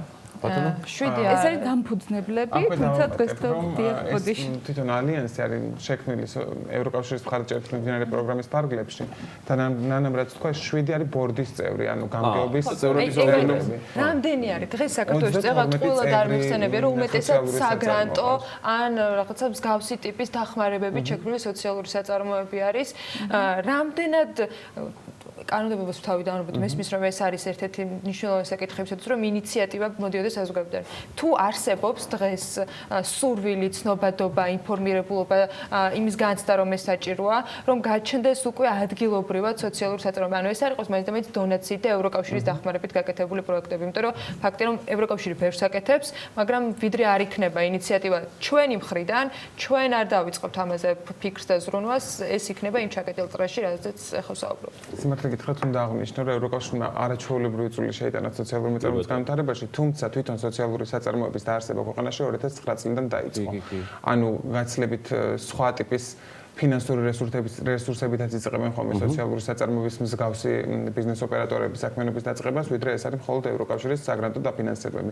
ალიანსს რაც შეეხება ზუსტად ეს რომ საწევრო ორგანიზაცია, ზუსტად ეს რომ ამ წევრობაში ეხდიან თანხას სოციალური საწარმოები. ეს გულისხმობს იმას, რომ მათ აქვთ საკმარისად სტაბილური შემოსავლები და განსაკუთრებით მინდა აღნიშნო ფაქტი, რომ ვინც იწყებს თქვათ ევროკავშირისთვის სხვა ფინანსური მხარდამჭერისგან საგრანტო საქმიანობით, ესე ვთქვათ, სოციალურ საწარმოების დაარსებას და საქმიანობის დაწყებას, შემდგომ ყველა აგრძელებს სტაბილურად, ისინი ეკონომიკური შემოსავლით ინახავენ საკუთარ თავს და ასრულებენ სოციალურ მისიას. ეს არის ერთ-ერთი მთავარი გადამწყვეტი ფაქტორი, რომ შევაფასოთ სოციალური საწარმოების გავლენა და სოციალური სარგებელი საზოგადოებაზე. ხო, იმიტომ ეს საწარმო არ არის დონაციაზე გათვლილი, ეს უნდა იყოს ერთგვარი ბიზნესი, რომელსაც აქ თავისი სხვა კიდე დამატებითი. ისინი ხარისხიან სერვისს, ხარისხიან პროდუქტს, ამაში იღებენ ჩვეულებრივ თანაწაღაურებას როგორც ბიზნესი. განსხვავება არის იმაში, როგორ ნაწილდება ეს მოგება, იმიტომ რომ სოციალური საწარმოების შემთხვევაში ეხმარდება საქმიანობას და არ ხმარდება კონკრეტული პირების ინტერესებს. მოდის და ვიცი დაუთ გომელისური სტრატეგიული კვლევების და განვითარების ცენტრისა ხშირად ატყობ რომ ნახავთ კიდე გიგა ჩიტიშვილს ჩვენთან ეთერში. მადლობა მას მობრძანებისთვის, უღრმესი მადლობა მობრძანებისთვის ასევე ნანა ჩქარეულს. გარდა იმისა, რომ ნანა წარმოადგენს სოციალურ საწარმო იკორთას, როგორც გითხარით, ასევე ჩვენს ინტერესში მოექცევა სოციალურ მეწარმეთა ალიანსი, რომლის გამგეობის თავმჯდომარიც ის გახლავთ. უღრმესი მადლობა მობრძანებისთვის. გავდივართ რეკლამაზე და სულ რამდენიმე წუთში ბადრი ჯაფარიძე იქნება საქმიანი დილის სტუმარი.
გუშინდელი პროცესების და ჩვენი შემდეგი სტუმრის ახლანდელი სტატუსის გათვალისწინებით ძალიან გაგვიჭირდება პოლიტიკას ავწდეთ. თუმცა ეკონომიკაც პოლიტიკა, ეროვნული ვალუტის დღევანდელი მდგომარეობაც პოლიტიკის სარკეა, ინვესტორების კლებაც პოლიტიკური პროცესის შედეგია და მოკლედ ყველაფერი პოლიტიკასთან მიდის ჯამში. ჩვენი შემდეგი სტუმრის ლელოს თანადამფუძნებელთან ბადრი ჯაფარიძესთან და მის ინიციატივებზე საუბარს გეგმავთ. მან რამდენიმე დღის წინ ეკონომიკური ინიციატივების ერთობის შექმნაზე ისაუბრა.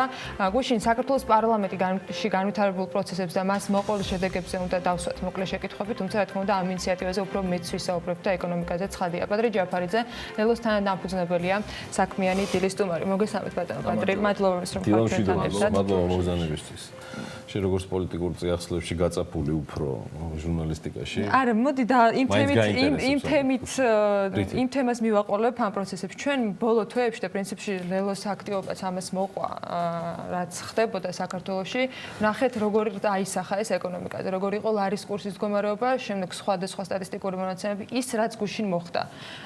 თქვენ ერთობაზე საუბრობთ, რა ერთობა შეიძლება იყოს ამ დროისათვის ეკონომიკის დამჭერი, რომ თუნდაც შეინარჩუნოს ის მდგომარეობა, რაც დღეს აქვს და იყოს სტაბილურობა ამ მიმართულებით.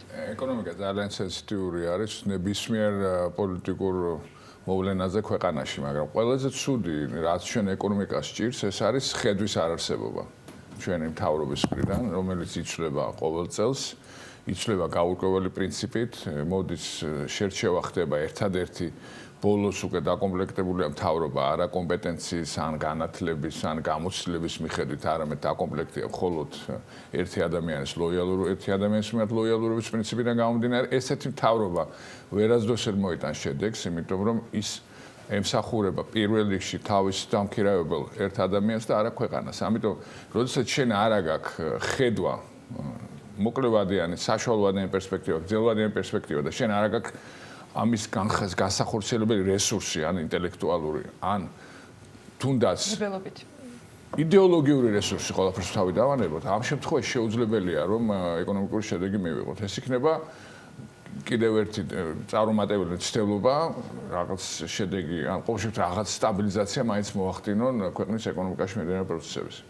თუმცა მე რამდენიმე დღის წინ მოვისმინე და ბევრჯერ გადავდე სხვადასხვა მიზეზების გამო ეს საუბარი, ეს ჩემი ასე ვთქვათ მინუსი არის, იყო საუბარი ყველაზე მნიშვნელოვანი და ჩემთვის სწორ გზავნილზე, რომ უნდა ყოფილიყო ეკონომიკური გადაწყვეტილებების თუნდაც ამ არარსებული ხედვის ფონზე ერთობა დაგეგმილი, რომელიც გაუმკლავდებოდა იმ უმძიმეს გამოწვევებს, რომელიც ფაქტოლოგიურად გვაქვს დღეს ქვეყანაში. საუბრობ ეკონომიკის წინაშე დამდგარ ეს გამოწვევაც აღარ არის უკვე, ეს უკვე რეალური დიაგნოზიდან გამომდინარე კონკრეტული პრობლემებია გამოსახული ინფლაციაში და დასრულებული სხვა თემებში. ეს სხვაგან არავის არ გაუჟღერებია, ამის საფუძველი არ იყო იოლად რთულად განჭვრეტადი, მაგრამ მაინც რა ინიციატივების ერთობაზე შეიძლება საუბარი უფრო რო ჩავშალოთ. თქვენ დღეს სხვა გადაცემების უფრო სასურველი რესპონდენტი ხართ. მე კიდე უკან მაინც მოგათრევთ იმ სფეროში. მე ვფიქრობ, რომ პირველ რიგში, რა თქმა უნდა, საჭირო არის დღევანდელი მთავრობა ჩანაცვლდეს არჩევნების გზით კომპეტენტური მთავრობით, სადაც ადამიანები იქნებიან არჩეული მათი ცოდნის, კეთილსინდისერების და გამოცდილებიდან გამომდინარე, რომელსაც ექნება ხედვა, რომელსაც გააცნობს საზოგადოებას. ეს ხედვა ჩემი აზრით უნდა ეყრდნობოდეს პირველ რიგში ქვეყნის როლის შეცვლას რეგიონში და მისი მიზიდულობის ცენტრად გადაქცევას.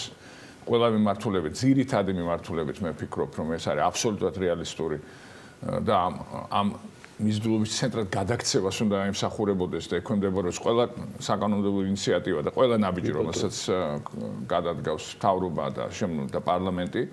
აქედან გამომდინარე, დღეს სამწუხაროდ მოცემულობა გვაქვს, როცა არის წინა საარჩევნო მთავრობა, რა პრინციპით არის დაკომპლექტებული გითხარით.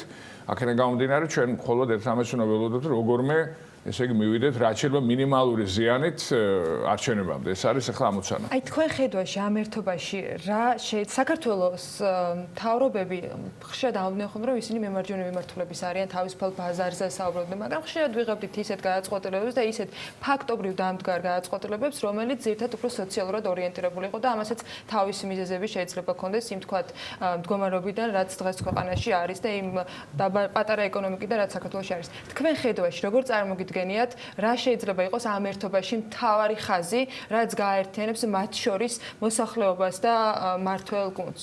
პირველ რიგში მე ვლაპარაკობ არა ამჟამინდელ მმართველ გუნდზე, რომელიც ვერ გაერთიანდება ვერანაირად მოსახლეობასთან, ზოგიერთ როდესაც იქნება კომპეტენტური მთავრობა, ეყოლება ამ ქვეყანას კომპეტენტური მთავრობა, მთავარია რომ ამ მთავრობამ არ მოატყოს თავის მოსახლეობას. მთავარია ამ მთავრობამ, რომელიც იქნება გამჭვირვალედ გასაგებენაზე აუხსნას რა გეგმები აქვს, რა გამოწვევები აქვს ქვეყანას, რა გეგმები აქვს, რას შეიძლება მივახციოთ და ეს უნდა იყოს ჩემს ყველაზე მთავარი არის რომ მოსახლეობას ყოველთვის უნდა ვესაუბროთ გამჭვირვალედ და უნდა აუხსნათ ამათვე გადაწყვეტილების უკან რა დგას და ადამიანები გაგებით მოეკიდებიან თუნდაც დროებით გაჭიროებას ან რაღაც შეფერხებასაც კი თუ კი გზნობენ რომ შენ მათ არ ატყუებ და თუ კი ხედავენ რომ შენგან კომპეტენცია და ცოდნა საკმარისი მისათვის რომ გაუძღვე შენ საქმეს და შენი ნაბიჯები არ ემსახურება ვიღაცის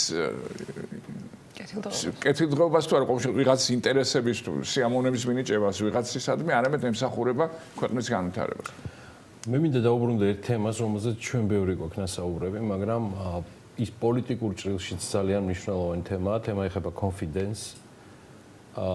ეს ერთ-ერთი მთავარი თემა არის, ბოლო ათწლეულებია ეკონომიკაში და ბიზნესში, თუმცა ის განსაზღვრელი გახდა დობა, როგორც ასეთი განსაზღვრელი გახდა ეკონომიკური პროცესებისა, რომელიც პირდაპირ ისახება შემდგომ და პირიქით პოლიტიკაზე. დობა, რომელიც შემდგომ უკვე ფორმირდება მოლოდინები და მოლოდინები, რომლის მართვაც ამ ქვეყანაში სამწუხაროდ ვერც უნარების, ვერც სოდნის და ვერც სხვა მიზეზებით ვერ ვისწავლეთ. რა მნიშვნელობა აქვს, ბადრი, თქვენ თუ შეიძლება რომ გითხრათ იმაზე მეტი დობას, რომელიც შემდგომ მოლოდინებს აფორმირებს და რატომ ვერ ხდება ამ მოლოდინების მართვა ქვეყანაში? პირველ რიგში უნდა ვთქვათ რა, რომ ნებისმიერი რეფორმა, ეკონომიკური რეფორმა, ან ინიციატივა განწირულია წარუმატებლობისათვის, თუ კი მთავარი ქვეყანაში კანონის უზენაესობა არის ფეხქვეშ გათელილი.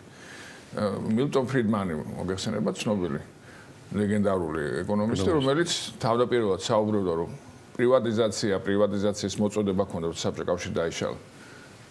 დაინახა რა პროცესები მიმდინარეობდა საბჭოთა კავშირის შედეგად დაშლის შედეგად მიღებულ ქვეყნებში, მე თქვა რა არა კანონის უზენაესობა. იმიტომ რომ ყველა ინიციატივა განწირულია წარუმატებლობისათვის და ამ დღესაც რაც ჩვენ ქვეყანაში ხდება პროკურატურა, სასამართლო რასაც ეხლა ინვესტორი ხედავს ბოლო წლებია ხო ცხადია რომ რა დობაზე შეიძლება იყოს საუბარი ქვეყნის მიმართ იმიტომაც აქვს ესეთი კატასტროფული კლება ინვესტიციების და თვითონ ქვეყნის შიგნითაც ჩვენ საუბრობთ ინვესტიციებზე არა მხოლოდ გარედან არამედ ქვეყნის შიგნითაც ხო ინვესტორი რომელსაც არ აქვს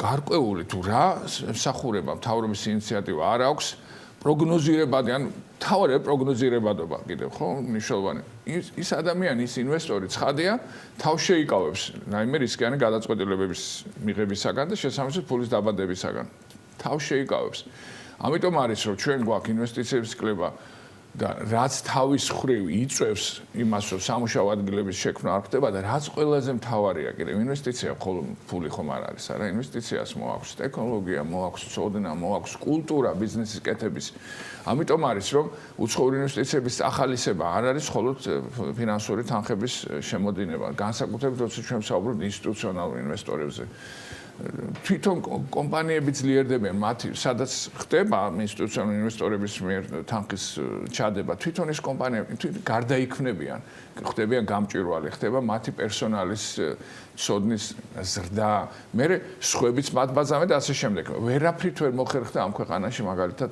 კაპიტალის ბაზრის განვითარება ვერაფრით იმიტომ არ ესმით ადამიანებს ამ კაპიტალის ბაზრის მნიშვნელობა სამწუხაროდ როცა დებატებს უსმენ თუნდაც პარლამენტში ნუ როგორ გითხრათ ამის მოთმენაც ძნელი არის იმდენად არაკომპეტენტურია იმდენად საერთოდ საქმეში შაუხედავი ადამიანები ვსჯელობენ ამ თემაზე და ამ ადამიანებს როგორ შეიძლება რომ საკანონმდებლო ინიციატივების მათგან მოსალოდნელი იყოს ადეკვატური საკანონმდებლო ინიციატივა რომ მათ არიციან საერთოდ ეს სფეროები ინვესტიციებისადმი რეზისტენტულობა საბოლოო ჯამში ეს მე ყოველ შემთხვევაში რამდენჯერმე გამიჩნდა ეს ეჭვი მომიწია ამაზე ედიტორიალის პუბლიკაციის გაკეთებას ხომ არ არის გულწრფელად იმ ხედვის ნაწილი. აი ესე ფიქრობენ ის ადამიანები, რომ უბრალოდ ის შეიძლება იყოს დამაზიანებელი, იმიტომ რომ ეს არ არის რაღაც 100,000 თუ 100 მილიონი შემოვიდა. ამას სხვა რამ მოყვება. ხომ არ არის ეს მართლა იმ კულტურის ნაწილი და მენტალობის, რომელიც აქვს. მე ვფიქრობ, აი დღევანდელ მართველი გუნდის მენტალიტეტის პრობლემა არის. ავიღოთ ეს მაგალითი, იმიტომ რომ შეამბა, არა უშავს თუ ინვესტორი არ შემოვა, ან თუ ინვესტიცია გავა. ჩვენ ხო ყავს ერთი ინვესტორი, რომელსაც აქვს ამდენი მილიარდი და ეს სრულიად აბსურდული მოლოდინი არის შემდეგ განსაზღვრელი შეცდომების, რომელსაც უშვებენ. იმიტომ რომ შეუძლებელია ერთი ინვესტორი თუნდაც მთელი სამყაროს ფული რო გქონდეს ამ ინვესტორს შეუძლებელია რომ მან განავითაროს ქვეყანა. ესეთი რამე წარმოუდგენელია. ქვეყანა ვითარდება მხოლოდ და მხოლოდ იმ შემთხვევაში თუ არის კონკურენტული გარემო, თუ კი არსებობს კვალიფიციური ინვესტორები. კვალიფიციური ინვესტორი ფულის მქონე ადამიანისგან განსხვავდება ბევრად. იმიტომ კვალიფიციური ინვესტორია ის ინვესტორი, რომელიც სხვადასხვა ქვეყანაში ფულს აბანდებს, მას აქვს ის სტანდარტები, რომელიც ამ კომპანიამ უნდა დააკმაყოფილოს, შესაბამისად ეს კომპანიაც წესრიგდება და იმაღლებს კულტურას, ბიზნესის კეთების და ასე შემდეგ და ეს კადრებსაც ანვითარებს, ბაზარს ანვითარებს და ასე შემდეგ. ამაზე არის საუბარი და დღევანდელი მართველი გუნდის დიდი პრობლემა სწორედ იმაში არის, რომ მათ მიაჩნია რახან ყავთ ესეთი ინვესტორი, კაცი, რომელსაც აქვს ამდენი მილიარდი, შესაბამისად ეს ყველა პრობლემას მოაგვარებს ქვეყანაში და იმიტომაც ხედავთ, რომ ქვეყანაში პრობლემა კი არ გვარდება, არამედ ახალი იქნება სამწუხაროდ. კარგი, ალბათ შესავალს გავაკეთებ ანას შემდეგი კითხვებისთვის. ამ თემებზე გუშინ საუბარი არ იქნებოდა ლეიბორისტული პარტიის ოფისში, სადაც თქვენ ბრძანდებოდით სხვა პოლიტიკურ ოპოზიციის ლიდერებთან ერთად. მე ვერ მივყევი ბატონო რაღაც სხვა დეტალებს, იყო თუ არა შეთანხმება რაიმეზე და რა სულისკვეთებაა, რომ ჩვენ საქმიან მაყურებელს თქვენ გადმოსცეთ გუშინდელი საღამოს ნასაუბრები. პირველ რიგში ყველა არის შეშფოთებული იმით, რაც ხდება, იმიტომ რომ ეს რაც გუშინ პარლამენტში ნახეთ, ეს არის დაცინვა მოსახლეობაზე და შესაბამისად ეხლა ყველას გვაწუხებს, რომ ეს პროცესები არ გადაიზარდოს ქაოსში და დესტაბილიზაციაში. სამწუხაროდ დესტაბილიზაციის წყარო არის დღევანდელი მართველი ძალა, რომელიც იმის ნაცვლად რომ პასუხისგებლიან გადაწყვეტილებებს იღებდეს, სრულიად დიდ უზარმაზარ პასუხისგებლობას, წარმოუდგენელ პასუხისგებლობას იჩენს, რაც საბოლოო ჯამში იწვევს იმ პროცესებს, რომელსაც ჩვენ ხედავთ.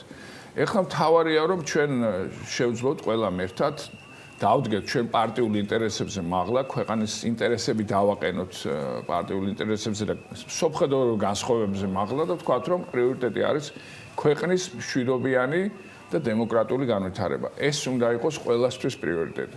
რაც შეეხება თვითონ მიმდინარე პროცესებს და გუშინდელ საუბარს ჩვენ შევთანხმდით იმაზე, რომ ხარს უჭერთ აქციის ორგანიზატორების მოთხოვნებს, ეს ეხება პროპორციული სისტემით არჩევნების ჩატარებას და შემდგომ ვადამდელ არჩევნებს პროპორციულ სისტემაზე დაყრდნობით. აქედან გამომდინარე, გუშინ ჩემი აზრით საინტერესო პრეცედენტი შეიქმნა, როდესაც ეს სრულიად განსხვავებული პოლიტიკური სპექტრი და უპრეცედენტო ასე ვთქვათ, გაერთიანება და ერთსულოვნება იყო გუშინ. შევთანხმდით ამაზე, რომ ეხლა მთავარი არის, რომ ეს პროცესები არ გახდეს ქაოტური, არ გამოიწვიოს ქვეყანაში დესტაბილიზაცია და მოთხოვნები, რომელიც აქვთ ამ ახალგაზრდებს, აქციის ორგანიზატორებს, ამ მოთხოვნებს ხარ დავუჭეროთ. ეს ერთობა ვნახეთ, იდეაც პრინციპში რაც მთავარი მიზანი შეიძლება ამ ერთობის იყოს, გუშინ მოვისმინეთ, მაგრამ როცა საუბრობთ თქვენც დღეს, რომ პროპორციული არჩევნები და ჩატარდეს, როგორ?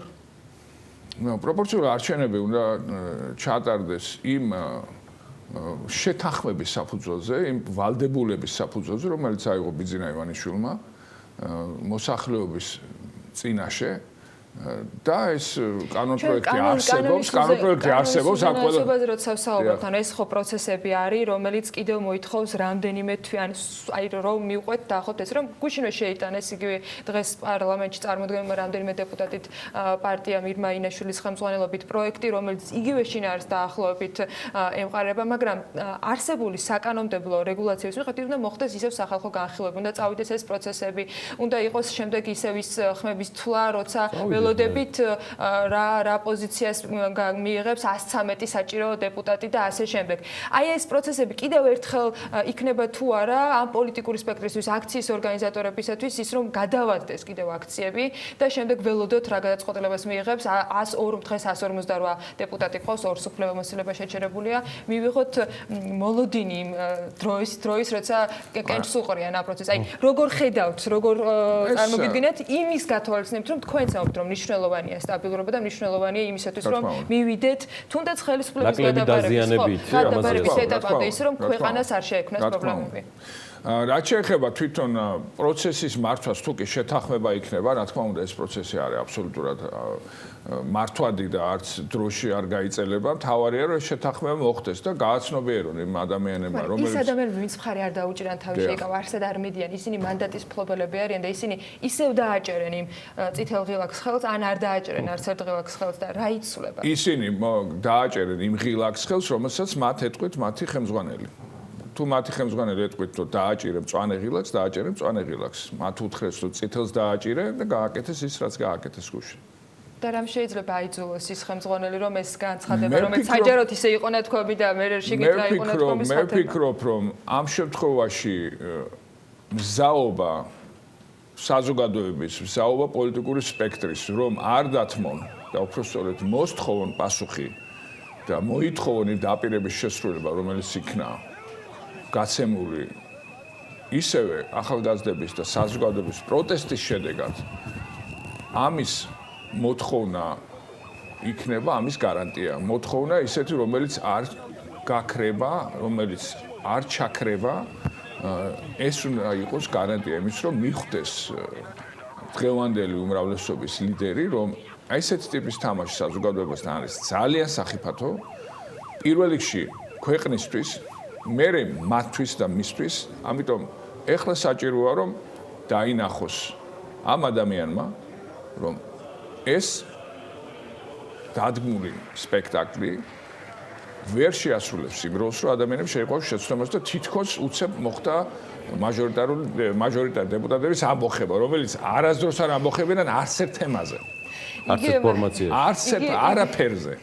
ეს მაჟორიტარები სწორედ იმიტომაც შეიძლება იყოს ნებისმიერი მმართველი გუნდისათვის მნიშვნელოვანი საარჩევნო სისტემაში, რომ სწორედ ასეთი ფორმით ხდება ხოლმე შემდეგ მათი აქტიურობის გამოყენება. თუ მივიღეთ ესეთ რეალობა, მართალია გუშინ უმრავლესობამ თქვა, რომ არ იქნება ვადამდელი არჩევნები, რომ ამ აქციების პარალელურად მმართველმა გუნდმა, მისმა ხელმძღვანელმა და ლიდერმა თქვა, რომ დაკმაყოფილებულია მოთხოვნები და იქნება ახალი არჩევნები. ოღონდ ეს ახალი არჩევნები, რა თქმა უნდა, ვერ ჩატარდება იმ საარჩევნო წესით, რომელიც დღეს ქუჩაში გამოსულ საზოგადოებას აქციის ორგანიზატორებს და პოლიტიკურ სპექტრს სურს. ანუ ისევ იქნება 75 მაჟორიტარი დეპუტატის შესვლის შანსი და სხვა დანარჩენი უკვე პროცენტულად გადაწყდება. მაშინ რას ვიღებთ? სანამ არ იქნება პროპორციული სისტემით ჩატარების გადაწყვეტილება მიღებული და ეს საკანონმდებლოდ გაფორმებული, მე რასაც ვხედავ და ეს მზაობა არსებობს და არ ჩაქრება ეს მზაობა, გაგრძელდება დიდი დისკომფორტის შექმნა დღევანდელი ხელისუფლებისადმი. ეს გამხატული იქნება ქუჩაში დემონსტრაციებით, მიტინგებით და ჩემი აზრით აქ არ უნდა შევიდეს შეცდომაში. ის რაც მოხდა და საფხულში როდესაც ჩაქრა, ასე ვთქვათ, მუხტი, ამ შემთხვევაში ეს მუხტი არ ჩაქრება, იმიტომ რომ მუხტის ჩაქრობა პირველ რიგში გამოიწვია სწორედ იმ დაპირებამ, რომელიც იქნა გაცემული. რაც არის ამ ქვეყნისთვის ეს არ ჭირდება, არც მე, არც კონკრეტულ რომელიმე პარტიას.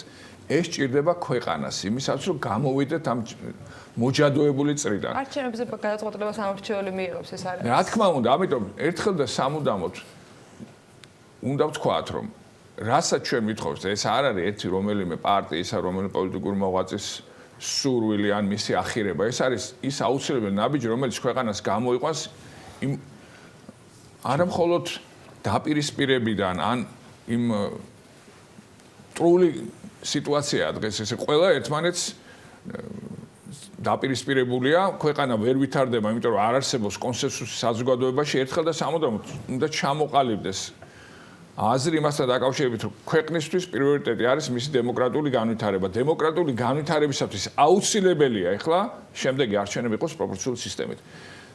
ეს არის მთავარი მოთხოვნა დღეს.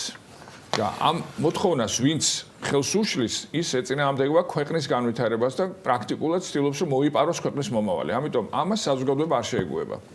ბადრი ჯაფარიძე. ქვეყნის განვითარება იგივე ეკონომიკის განვითარებისათვის. ბადრი ჯაფარიძე, ლელოს საზოგადოებრივი მოძრაობა, საზოგადოებრივი პოლიტიკური მოძრაობა ლელოს თანადამფუძნებელი. მადლობა მას მობრძანებისთვის. ბატონ ბადრის გავაცილებ, მალე დაგიბრუნდებით რეკლამის შემდეგ.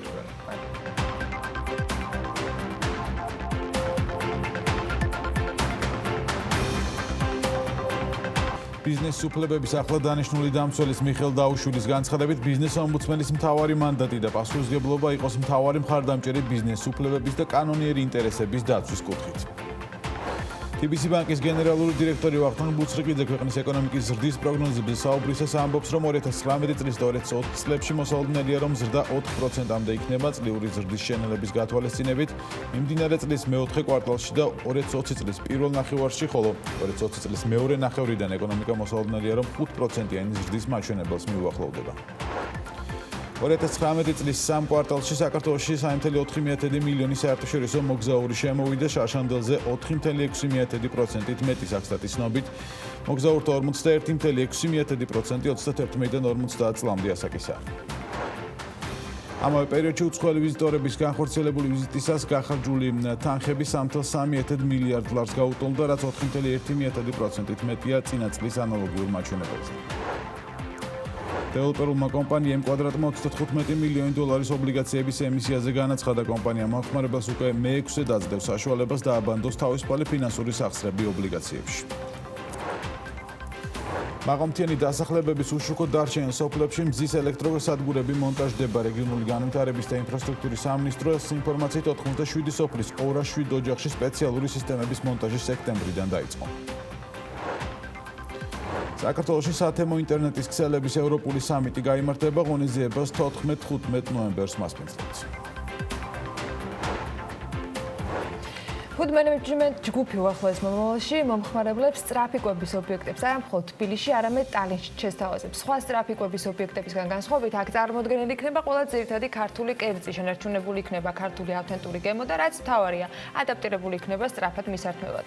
Food management ჯგუფს სალომე ჭიპაშვილი სტუმრობდა და მოგვიზადა სიუჟეტი, რის შემდეგაც უკვე ამ კომპანიაზე სტუმრებთან ერთად ვისაუბრებთ.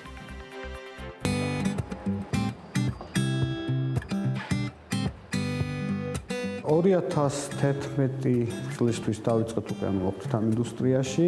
Catering რეალურად ეს არის რესტორანი ნებისმიერ სივრცეში. შესაბამისად ჩვენ გვაქვს ყველა ეს მიმართულება იმისთვის, რომ დამკვეთს მომსახუროთ როგორც ფუშეთის სახით, ასევე სხდომით და საღამო მოვაწყოთ. შესაძლებლობა გვაქვს ერთდროულად მომსახუროთ 2000-ზე მეტ პერსონას და გავმართოთ რამდენიმე ღონისძიება. ამ წლების მანძილზე ჩვენი ძირითადი ამოცანა არის და ვცდილობთ ერთმნიშვნელოვნად ჩამოვაყალიბოთ კეითერინგის სტანდარტი, რომელიც გულისხმობს ნედლეულის საწყის ეტაპზევე და შემდგომ უკვე მომხმარებელთან საბოლოო სახის წარმოდგენის პროცესში, სრულად იქნა დაცული ზოგადად გასტრონომიული სტანდარტები და მათ შორის კეითერინგის სტანდარტი, რომელიც პრინციპში არ არსებობს და ვცდილობთ ჩვენ თავად დავამკვიდროთ, შევიმუშაოთ. ჩვენ გვაქვს დანერგილი ჰასპის უსაფრთხოების სტანდარტი, მიმდინარე ეტაპზე თანამშრომლობთ და მერყავთ ISO 22000 და სრულად არის დანერგილი ჩვენ კომპანიაში. ვცდილობთ, რომ არა მხოლოდ სერტიფიკატისთვის, არამედ რეალურად საქმიანობაში დავნერგოთ ყველა ის მინიმალური და ყველა ის მოთხოვნა, რომელიც დაკავშირებულია საკვებ ინდუსტრიასთან. საწყის ეტაპზე ინვესტიცია იყო მინიმალური, ძალიან მცირე. დღემდე ვაგრძელებთ განვითარებას ამ მიმართულების. უკვე 3 მილიონზე მეტი არის ინვესტირებული ამ მიმართულებით ამ საქმიანობაში. მუდმივი თანამშრომლების რაოდენობა არის 120 პერსონა ადამიანი და გარდა ამისა ღონისძიებების და შესაბამისად ვიმატებთ თანამშრომლებს, რიგ შემთხვევებში 250 პერსონაზეც ავდივართ. თამამად შემიძლია გითხრათ, რომ ფასები დაახლოებით არის იგივე, რაც ჯოულების არესტორნულ ბიზნესში. მნიშვნელოვნად არ იზრდება ტრანსპორტირებისა და მიწოდების გამო, თუმცა ასორტიმენტი არის გაცილებით დიდი. დღეს ჩვენ შეგვიძლია ერთდროულად 2000-ზე მეტ სტუმარს უმასპინძლოთ და რამდენიმე ღონისძიება გავმართოთ ერთდროულად. თუმცა გარდა ამისა, გვაქვს აღებული მიმართულება და ამ ეტაპზე გეგმავთ და უახლოეს დღეებში პრეზენტაცია გვექნება და წარმოვადგენთ უკვე ქართული საფი კვების ობიექტს, სადაც შენარჩუნებული იქნება ქართული ავთენტური გემო და ხელმისაწვდომი იქნება ყველა სრულობისთვის 2-3 წუთში. ჩვენ წარმოდგენილი გვექნება ყველა ის კერძი, მათ შორის ძირითადი კერძები, ქართული, არა მხოლოდ ცომეული, არამედ სრული ასორტიმენტი, რომელიც იქნება ადაპტირებული სწრაფად მისათნობა და ასევე სწრაფად მოსამზადებლად. გარდა ამისა, აღნიშნული პროექტი მზადდება საექსპორტოდ, იქიდან გამომდინარე, რომ მოთხოვნა რეალურად ქართულ გასტრონომიაზე არის ძალიან მაღალი. პირველი ობიექტი, რომელსაც გავხსნით, იქნება ტალინში. მაღალი ალბათობით, გარდა ამისა საკმაოდ მაღალია ინტერესი, ანუ პოსტსაბჭოთა ქვეყნებიდან ადამიანები და გარდა ამისა ასევე დასავლეთიდან.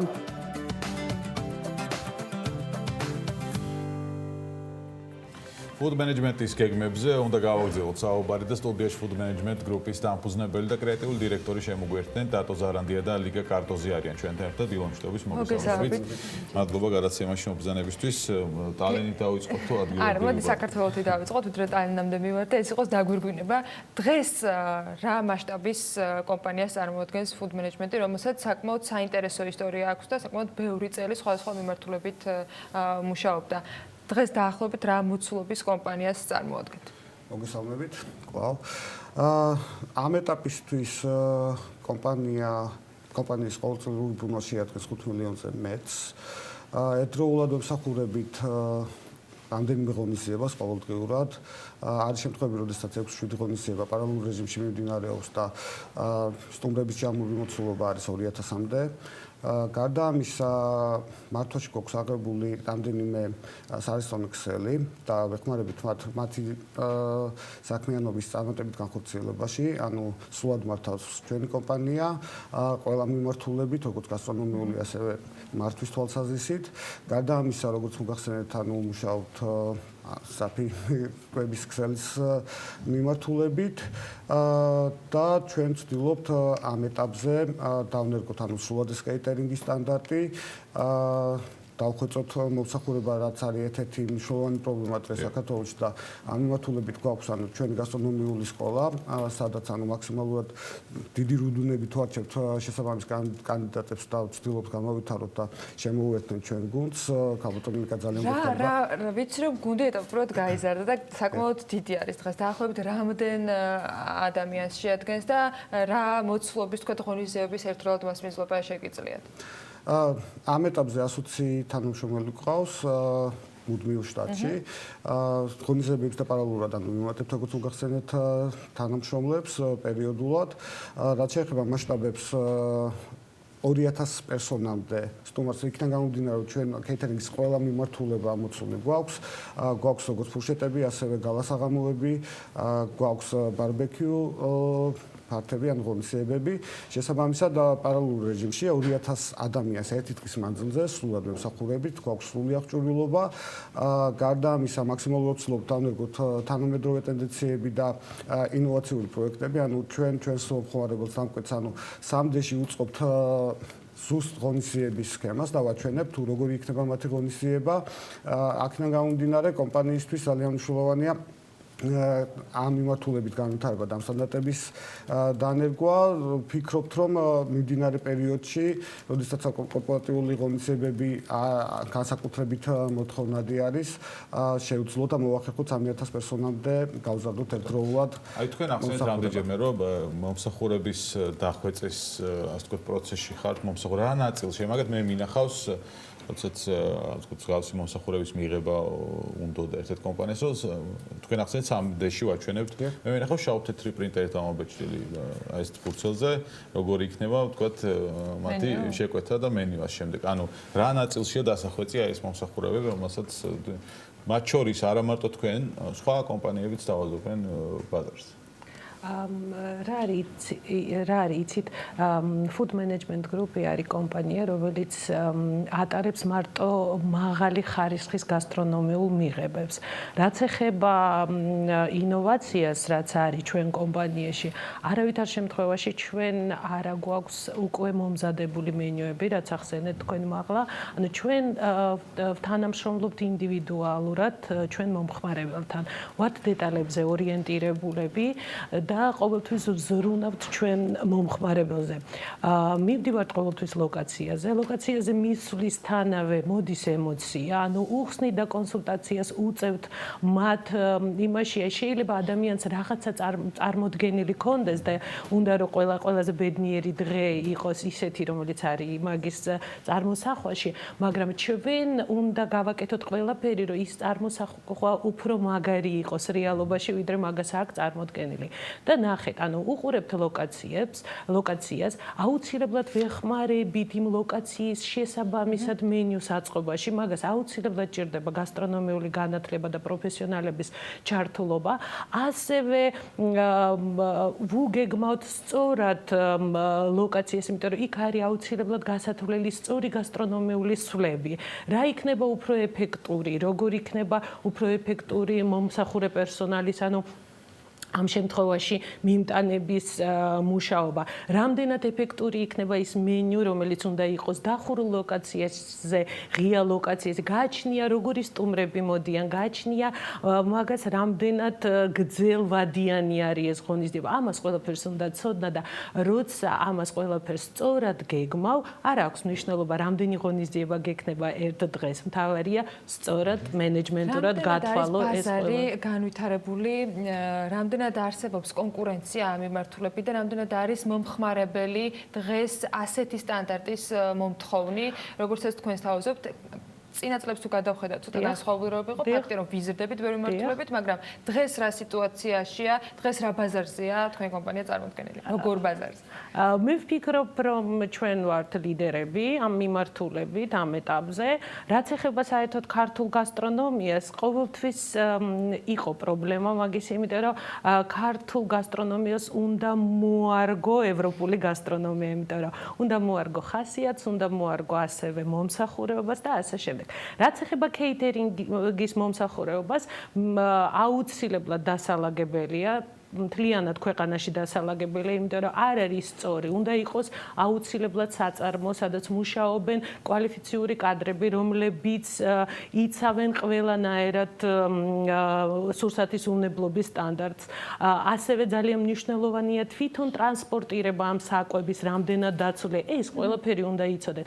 სწორად განლაგება ამ საკვების და რაც ყველაზე საინტერესოა, მე ვფიქრობ, ჩვენი განსხვავება სხვა კომპანიებისგან არის რომ ჩვენ არ ვდებთ მაგიდაზე საკვებს, ჩვენ ვაკეთებთ საკვების ინსტალაციას და ამან ყველაფერმა მოგვიყვანა იმამდე, ხო, რადგანაც ბაზარზე იყო ძალიან მოთხოვნადი ქართული საკვები, ჩვენ დავიწყეთ მაგაზე მუშაობა და გადავაკეთეთ ქართული საკვები და მივეცით ანუ კანაპეს ფორმა. კანაპე აუცილებლად სტანდარტებით უნდა იყოს ან ერთ ან ორ ლუკმიანი, ნაკლებად უნდა ქონდეს დეკორაცია, იმიტომ რომ ამას მიირთმევენ ფეხზე დგომით და შეიძლება რაღაცა ლამაზი კაბა ან პიჯაკი დაუზიანდეს.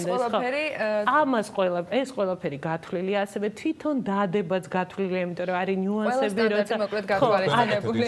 და ჩვენ ურევთ. ეს ყველაფერი უკვე საქართველოს ფარგლებს განეთაც გადაწყვეტა, რომ ფუდმარტმა კომპანიამ გაიტანოს. რა მიზანს ემსახურებას, რატომ გადაწყვეტა, რომ ამ ფორმით გასულიყავით და რა ფორმით იქნებით წარმოდგენილები? როგორც კაბატონმა გამისაუბრა, საკმაოდ დიდია მოთხოვნა ზოგადად ქართულ გასტრონომიაზე, ინტერესის სფეროა, არა მარტო ქართველებში, არამედ ტურისტებში ზოგადად და საზღვარგარეთ ზოგადად ქართული სარესტორნე ბიზნესი ვითარდება, იზრდება, თუმცა ნაკლებად ხელმისაწვდომია ფართო მასებისთვის. იქიდან გამომდინარე, რომ არის საკმაოდ რთულად საწარმოებელი, საჭიროებს გარკვეულ დროს და ჩვენ მზარდი მოთხოვნიდან გამომდინარე, პირველ რიგში ანუ დავიწყეთ ქართული გემოვების და ქართული კერძების ინტეგრაცია ფუშეტების მიმართულებით და მიეცით კანაპის სახე, ხოლო ცოტა მოგვიანებით და უკვე დასრულებული გვაქვს საფიკვებისთვის ადაპტირება ამ ყველაფრის. უახლოეს პერიოდში სერვისი იქნება სტრაფიკების თუ სტრაფიკების სერვისი იქნება, ანუ დასტანდარტიზებული აბსოლუტურად ყველა ნაწილში, ისე რომ 3 წუთში ადამიანს ექნება შესაძლებელი უახლოეს 2-3 თვეში უკვე იქნება შენობა, ანუ გამზადებული. შერჩეულია დიზაინი მზადდება. გეგმაში ეს მხოლოდ ერთი ობიექტით იქნება თუ ფიქრობთ რომ გააზარდოთ? ჩვენ ვფიქრობთ, ანუ რეალურად გავაკეთოთ, ანუ ქართული სტრაფიკების ანუ ქსელი, ანუ ფრანჩიზით გავუშვით სხვადასხვა ქვეყნებში. იქნება სრულად სტანდარტიზებული, ანუ საჭიროებს მხოლოდ მართვაში აღება სომერმე კომპანიის მიმართ, ანუ მიერ რეალურად არის საკმაოდ დიდი მოთხოვნა ამ ყველაფერზე, თუმცა როგორც გაბატონი ალეკა მისაუბრა, საჭიროებს მაღალ კომპეტენციას, იქიდან გამომდინარე, რომ საკმაოდ რთულია ქართული ავთენტური გემოების შენარჩუნება და ფუტბოლისტებს წარმატებას გისურვებთ და რა თქმა უნდა აქ როდის აქ სტრაფიკების ნაწილში? აქ დაახლოებით იქნება ლესელიძეზე პრეზენტაცია გვექნება დაახლოებით თვენახევარში და აუცილებლად აკვაცია. უკვე სიახლეები გვეუბნება ძალიან ბევრი თან ტატო ზარანდიას ფუდ მენეჯმენტ ჯგუფის დამფუძნებელს და დირექტორს და ლიკა კარტოზიას ფუდ მენეჯმენტ ჯგუფის კრეატიულ დირექტორს მასპინძლობდით საქმიანი დილის ეთერში. ძალიან ბევრ საინტერესოს წაიკითხავთ მათზე, ასევე ჩვენს ვებგვერდზე, რომელსაც აუცილებლად იხილავთ სულ რამდენიმე წუთში, როგორც ამ საუბარს, ასევე იმ სიახლეებს, რომელსაც ეს კომპანია შემოგთავაზებს. ჩვენ განვაგრძობთ საქმიანი დილას ინტერნეტში ალბათ ხშირად შეხვედრით ხართ ვიდეოს თუ როგორ ამზადებს სტეიქს ან უბრალოდ ხორცის კერძს უცნაური გარეგნობის მქონე ყასაბი და მთავარ ინგრედიენტს მარილს ხელის განსაკუთრებული მოძრაობით აყრის ამ სახალისო ვიდეოებმა მთელი მსოფლიო მოიარა და ძალიან სარფიან ბიზნესადაც იქცა სარფიანისა და სარფიანის ბლუმბერგის მიხედვით სალდბაის სარესტორნო ქსელი შეიძლება $1 მილიარდადაც კი გაიყიდოს. ლევან თაღეშვილმა მოიძია საინტერესო ინფორმაცია ამ ფენომენზე და სწორედ ის გვერდება საქმიანი დილის ეთერში ლევან დილამშვიდობის. ინტერნეტ მარკეტინგი დღეს ფაქტია რომ ყველაზე ეფექტური, იაფი და ხშირად საუკეთესო საშუალებაა თქვენი პროდუქციის პოპულარიზაციისთვის და ამის არაერთი მაგალითი არსებობს. ნუსრეთ გიოქჩე, რომელიც ინტერნეტში sold by სახელითაა ცნობილი, თურქი ყასაბია, რომელიც ცნობილ steakhouse-ის ნურს ეთის თანამფლობელია. მისი მომზადების ტექნიკამ რამდენიმე წლის წინ მთელი ინტერნეტი მოიცოდა, დღეს ოფიციალურ გვერდს 2 მილიონამდე ლაიქი აქვს. აღარაფერს ვამბობ იმ ცნობილ ადამიანებზე, რომელიც მის რესტორანს სტუმრობენ, განსაკუთრებით პოპულარული sold by სპორტსმენებშია მარადონა, ნეიმარი, ლიონელ მესი, პოლ პოგბა, მსახიობი ანტონიო ბანდერასი, ლეონარდო დიკაპრიო და კიდევ მრავალი სხვა ცნობილი სახელდაგვარი, რომელსაც მთელი მსოფლიო იცნობს. ოფიციალური მონაცემები არ გვაქვს, მაგრამ როგორც ბლუმბერგი წერს, რესტორნის შემოსავლები გასულ წელს $70 მილიონ გაცდა. ვრცელდება ხმები, რომ მისი მფლობელი რესტორნის გაყიდვას აპირებს და ფასმა არც მეტი არც ნაკლები შეიძლება $1 მილიარდსაც კი გადააჭარბობს. რატომ ასაიდუმლოებს ამ ამბავს თავად sold by ნამდვილად არ ვიცი, მაგრამ თუ ბლუმბერგს დაუჯერებთ, რამდენიმე საერთაშორისო ინვესტორი უკვე გამოხატავს დაინტერესებას და ხმების როგორც ჩანს სწორედ მათი წრიდან გავრცელდა. ნურს ეთი, რომელიც 2010 წელს დაფუძნდა, ისეთ ქალაქებში ფლობს სარესტორნო ქსელებს, როგორიცაა მაგალითად ნიუ-იორკი, მაიამი, დუბაი, მიკონოსი, საბერძნეთში და ასე შემდეგ. რესტორნის წარმომადგენლებმა რა თქმა უნდა კომენტარზე უარი განაცხადეს, რადგან მათ არ სურთ თემაზე საუბარი, რაც შეეხება გაყიდვის მიზეზებს, Dogus Holdings Bloomberg-ის ინფორმაციით ძალიან უჭირს ვალდებულებების გასტუმრება, რომელიც მათ ამერიკულ დოლარში აქვთ. გაუფასურებული თურქული ლირა კი ლარის არ იყოს, მძიმე ტვირთად აწევს ბიზნესს. ასეთი იყო მოკლედ ამ ნურსეთის ამბავი. ლევანთა ეს მარილიც მოაყარა თავის ჩართვას. მადლობა ლევანს. განვაგრძობთ უკვე მზის ათვალეს თუ მხოლოდ ზაფხულისთვის არჩევთ, ზამთარ შტოლზე არეკლილი სხივი უნდა გავიხსენოთ და მიხვდებით რომ კარგი სათვალე ყოველთვის საჭირო და მნიშვნელოვანია, ნუ მე დიდი არჩევანი არ მაქვს მიმართულებით. ხარისხი კიდევ უფრო, რასაც ქართულ ბაზარზე იუბილარი კენარი მომხმარებელს ყოველთვის თავაზობს, იუბილარი კომპანია საჩუქრებს თავად ამზადებს და კენარს განსაკუთრებულ შეთავაზებებზე უკვე მოგიყვებით ჩვენ სიუჟეტში.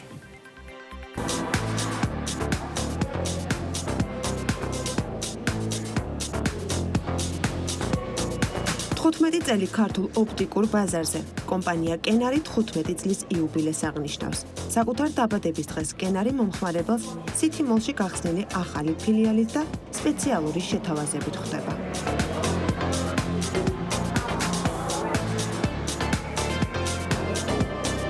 კომპანია, რომლისთვისაც პრიორიტეტი ხარისხის შენარჩუნება და კმაყოფილი მომხმარებელია, ქვეყნის მასშტაბით ოპტიკის 12 მაღაზიითაა წარმოდგენილი. კენარი არის კომპანია, რომელიც წარმოადგენს ექსკლუზიურად ისეთ მსოფლიო ბრენდებს, როგორიც არის მაიკიტა, ვალენტინო, ძიორი, სილუეტი და მრავალი სხვა. კენარში წარმოდგენილი კოლექციები გამორჩეულია კრეატიულობით, დახვეწილობით მინდა გითხრათ, რომ მზის სათვალეების გარდა ჩვენ მომხმარებელს ეძლევა საშუალება შეიძინოს როგორც ოპტიკური ჩარჩოები, ასევე სათვალის ლინზები და მთელი ქსელის მასშტაბით მიიღოს ექიმი-ოფთალმოლოგის მომსახურებაც. 40-მდე ბრენდის პროდუქცია ყოველთვის მრავალფეროვანი და მომხმარებლის განსხვავებულ გემოვნებაზე ამორგებული. აქ ხშირად შეხვდებით ექსკლუზიური ბრენდების კოლექციებს. კენარი ექსკლუზიურად გვთავაზობს ყოველთვის ცნობილ და საყვარელ იტალიურ ბრენდს ვალენტინოს. ვალენტინო ყოველწლიურად გვთავაზობს საკმაოდ საინტერესო, დახვეწილ და ელეგანტურ დიზაინის მქონე მოდელებს. წელსაც გამოყენებული გვაქვს უმაღლესი ხარისხის აცეტატისა და მეტალის კომბინირებული დიზაინის მქონე მოდელები, ასევე საკმაოდ ფართო ასორტიმენტი გვაქვს მზის სათვალეებშიც, რაშიც ჭარბობს ვალენტინოსთვის საყვარელი ფერი წითელი. ასევე გვთავაზობთ Tom Ford-ის უახლეს კოლექციას. Tom Ford-ი წელს გვთავაზობს სამიერთში დიზაინის მქონე მოდელებს. ეს მოდელი მაგალითად ჩვენ შეგვიძლია გამოვიყენოთ ოპტიკური ჩარჩოს დატვირთვით და ამავდროულად მზის სათვალის ფუნქციითაც. 15-წლიანი გამოცდილების მაღაზიათა ქსელი 15%-იან ფასდაკლებას მომხმარებელს 3 დღის განმავლობაში შესთავაზებს. სასურველი სათვალის შერჩევას მყიდველი კენარის 12-ვე მაღაზიაში შეძლებს.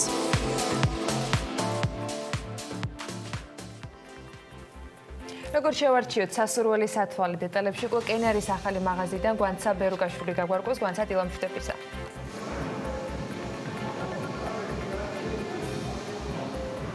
მოგესალმები, კომპანია კენარის ახალი ფილიალიდან, რომელიც City Mall-ში სულ ახლახანს გაიხსნა. კომპანია მომხმარებელს მუდმივად თავაზობს განახლებული კოლექციების სახით მრავალფეროვან არჩევანს. ასევე კომპანია კენარი 40-ზე მეტი ბრენდის ოფიციალური წარმომადგენელია საქართველოში და 15 წლის იუბილეს აღნიშნავს. და სწორედ ამასთან დაკავშირებით სპეციალური შეთავაზება აქვს საკუთარი მომხმარებლისთვის. რა შეთავაზება ეს და რომელ ბრენდებზე ვრცელდება? უფრო კონკრეტულად მოგვიყვება კენარის PR მენეჯერი ეთუკა ცხაკაია. მოგესალმებით ეთუკა. პირველ რიგში მინდა მოგილოცოთ კომპანიის დაბადების დღე და როგორც ვიცი იუბილესთან დაკავშირებით კენარი საკუთარ მომხმარებელს საჩუქარს უმზადებს. რა შეთავაზება ექნება კენარს მომხმარებლისთვის, რომლებიც ამ დღეების განმავლობაში მოვლენ? დღეს 15 ნოემბერია, კენარი 15 წლის გახდა. სწორედ ამ დღესთან დაკავშირებით, საიუბილეო თარიღთან დაკავშირებით, დღეიდან მხოლოდ 3 დღე, 15, 16 და 17 ნოემბერს გვექნება 15%-იანი ფასდაკლება კენარის ბრენდებზე. როგორც ვიცით, უკა ქართველი მომხმარებლისთვის სპეციალურად არჩევთ თქვენს კოლექციებს. დადიხართ სხვადასხვა შოურუმებზე, საიდან ჩამოგაქვთ ეს კოლექციები. ჩვენი შესყიდვების გუნდი წელიწადში 2-ჯერ დადის საერთაშორისო გამოფენებზე. ეს ხდება გაზაფხულზე და შემოდგომაზე, გაზაფხულზე მილანში და შემოდგომაზე პარიზში, სადაც წარმოდგენილია მთელი ოპტიკური სამყარო.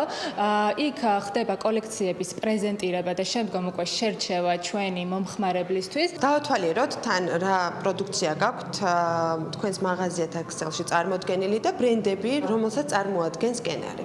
აუცილებლად, მოდი დავიწყოთ ჩვენი ერთ-ერთი ექსკლუზიური ბრენდით დიორით. აქ წარმოდგენილი კოლექცია არის სრულიად ახალი 2020 წლის კოლექცია. მოდით ახლიდან ვნახოთ აი კონკრეტულად ეს მოდელი, რომელიც ჩვენ მომხმარებელში საკმაოდ დიდი პოპულარობით სარგებლობს.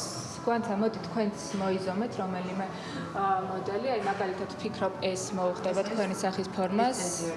ასევე ძიორთან ერთად აქცენტი აუცილებლად უნდა გავაკეთოთ ჩვენ ექსკლუზიურ ბრენდზე მაიკიტაზე. მაიკიტა არის გერმანული ხელნაკეთი ბრენდი, კრეატიული, თითოეულ მოდელის დამზადება სჭირდება საკმაოდ დიდი ხანი და არის საკმაოდ მსუბუქი.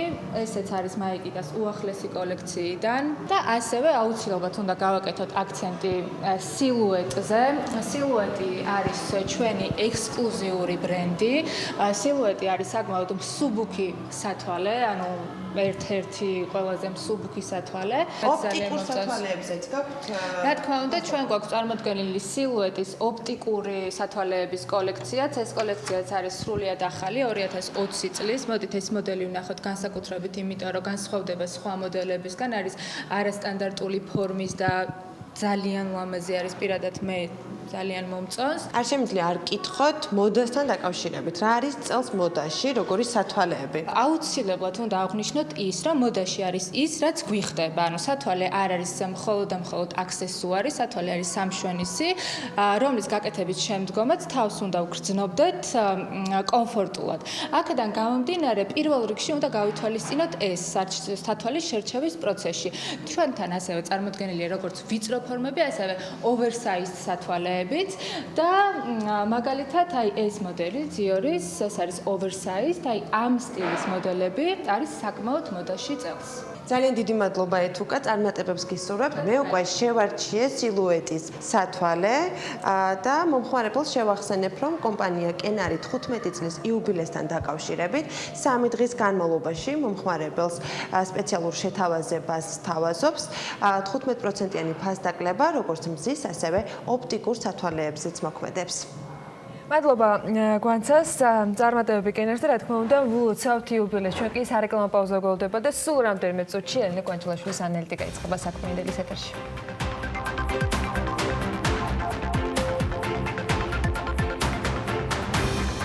დაბრუნდით პირდაპირ ეთერში და ელენე კვანჩილაშვილი შემოგვიერთა დაპირების სამებრთ ანალიტიკით. ელენე დილა მშვიდობისა, მოგესალმებით, ბევრი საინტერესო თემა იყო ამ პროექტში, მაგრამ მე არ დავანონსებ ის თემა, რომელზეც შენ აპირებ საუბარს. მოდი შენვე წარადგინე. გამარჯობა, ანა ბექა. მე მიხელ ჩხენკელის მეორედ მოსვლად მინდა, რომ გავამახვილო ყურადღება საქმიანი დილის ანალიტიკის ჩემს ბლოგში. ვერ გამოგრჩებოდა მე მგონი ეს ამბავი, რადგან რეალურად ყველა მხრიდან უკვე კარგახანია გვესმის ერთი და იგივე, რომ განათლების რეფორმა არის ქვეყნისთვის მნიშვნელოვანი. რაღაცები იცვლება, მაგრამ როგორც ჩანს, არა ფუნდამენტურად, რადგან რომელი საერთაშორისო საფინანსო ინსტიტუტის რეკომენდაციასაც არ უნდა ჩავხედოთ, ყველა ერთხმად და შეთანხმებულად ამბობს, რომ ყველაზე მნიშვნელოვანი სტრუქტურული რეფორმა დღეს არის განათლების რეფორმა. მიხელ ჩხენკელი დღეს საქართველოს ნომერ 13 განათლების მინისტრია, მე-11-ს თვითონ იყო. პირველად მინისტრის პოსტი მან 2017 წლის 13 ნოემბერს დაიკავა და თანამდებობა 8 თვის შემდეგ ისე დატოვა, რომ მისი წასვლა პრაქტიკულად არ გაგვიგია, უფრო ის გავიგეთ, რომ მის ნაცვლად მიხეილ ბატიაშვილი მოვიდა. ერთი თვით ადრე, სანამ თანამდებობიდან გაათავისუფლებდნენ 2018 წლის მაისში, მიხეილ ჩხენკელმა სამოქმედო გეგმის პრეზენტაცია გამართა და განათლების ყველა საფეხურზე დაგეგმილი ინიციატივა საზოგადოებას გააცნო. 4 ძირითადი მიმართულება, რომლის განვითარებასაც მიხეილ ჩხენკელის ხელმძღვანელობით მაშინ სამინისტრო ირჩევდა, ასეთი იყო.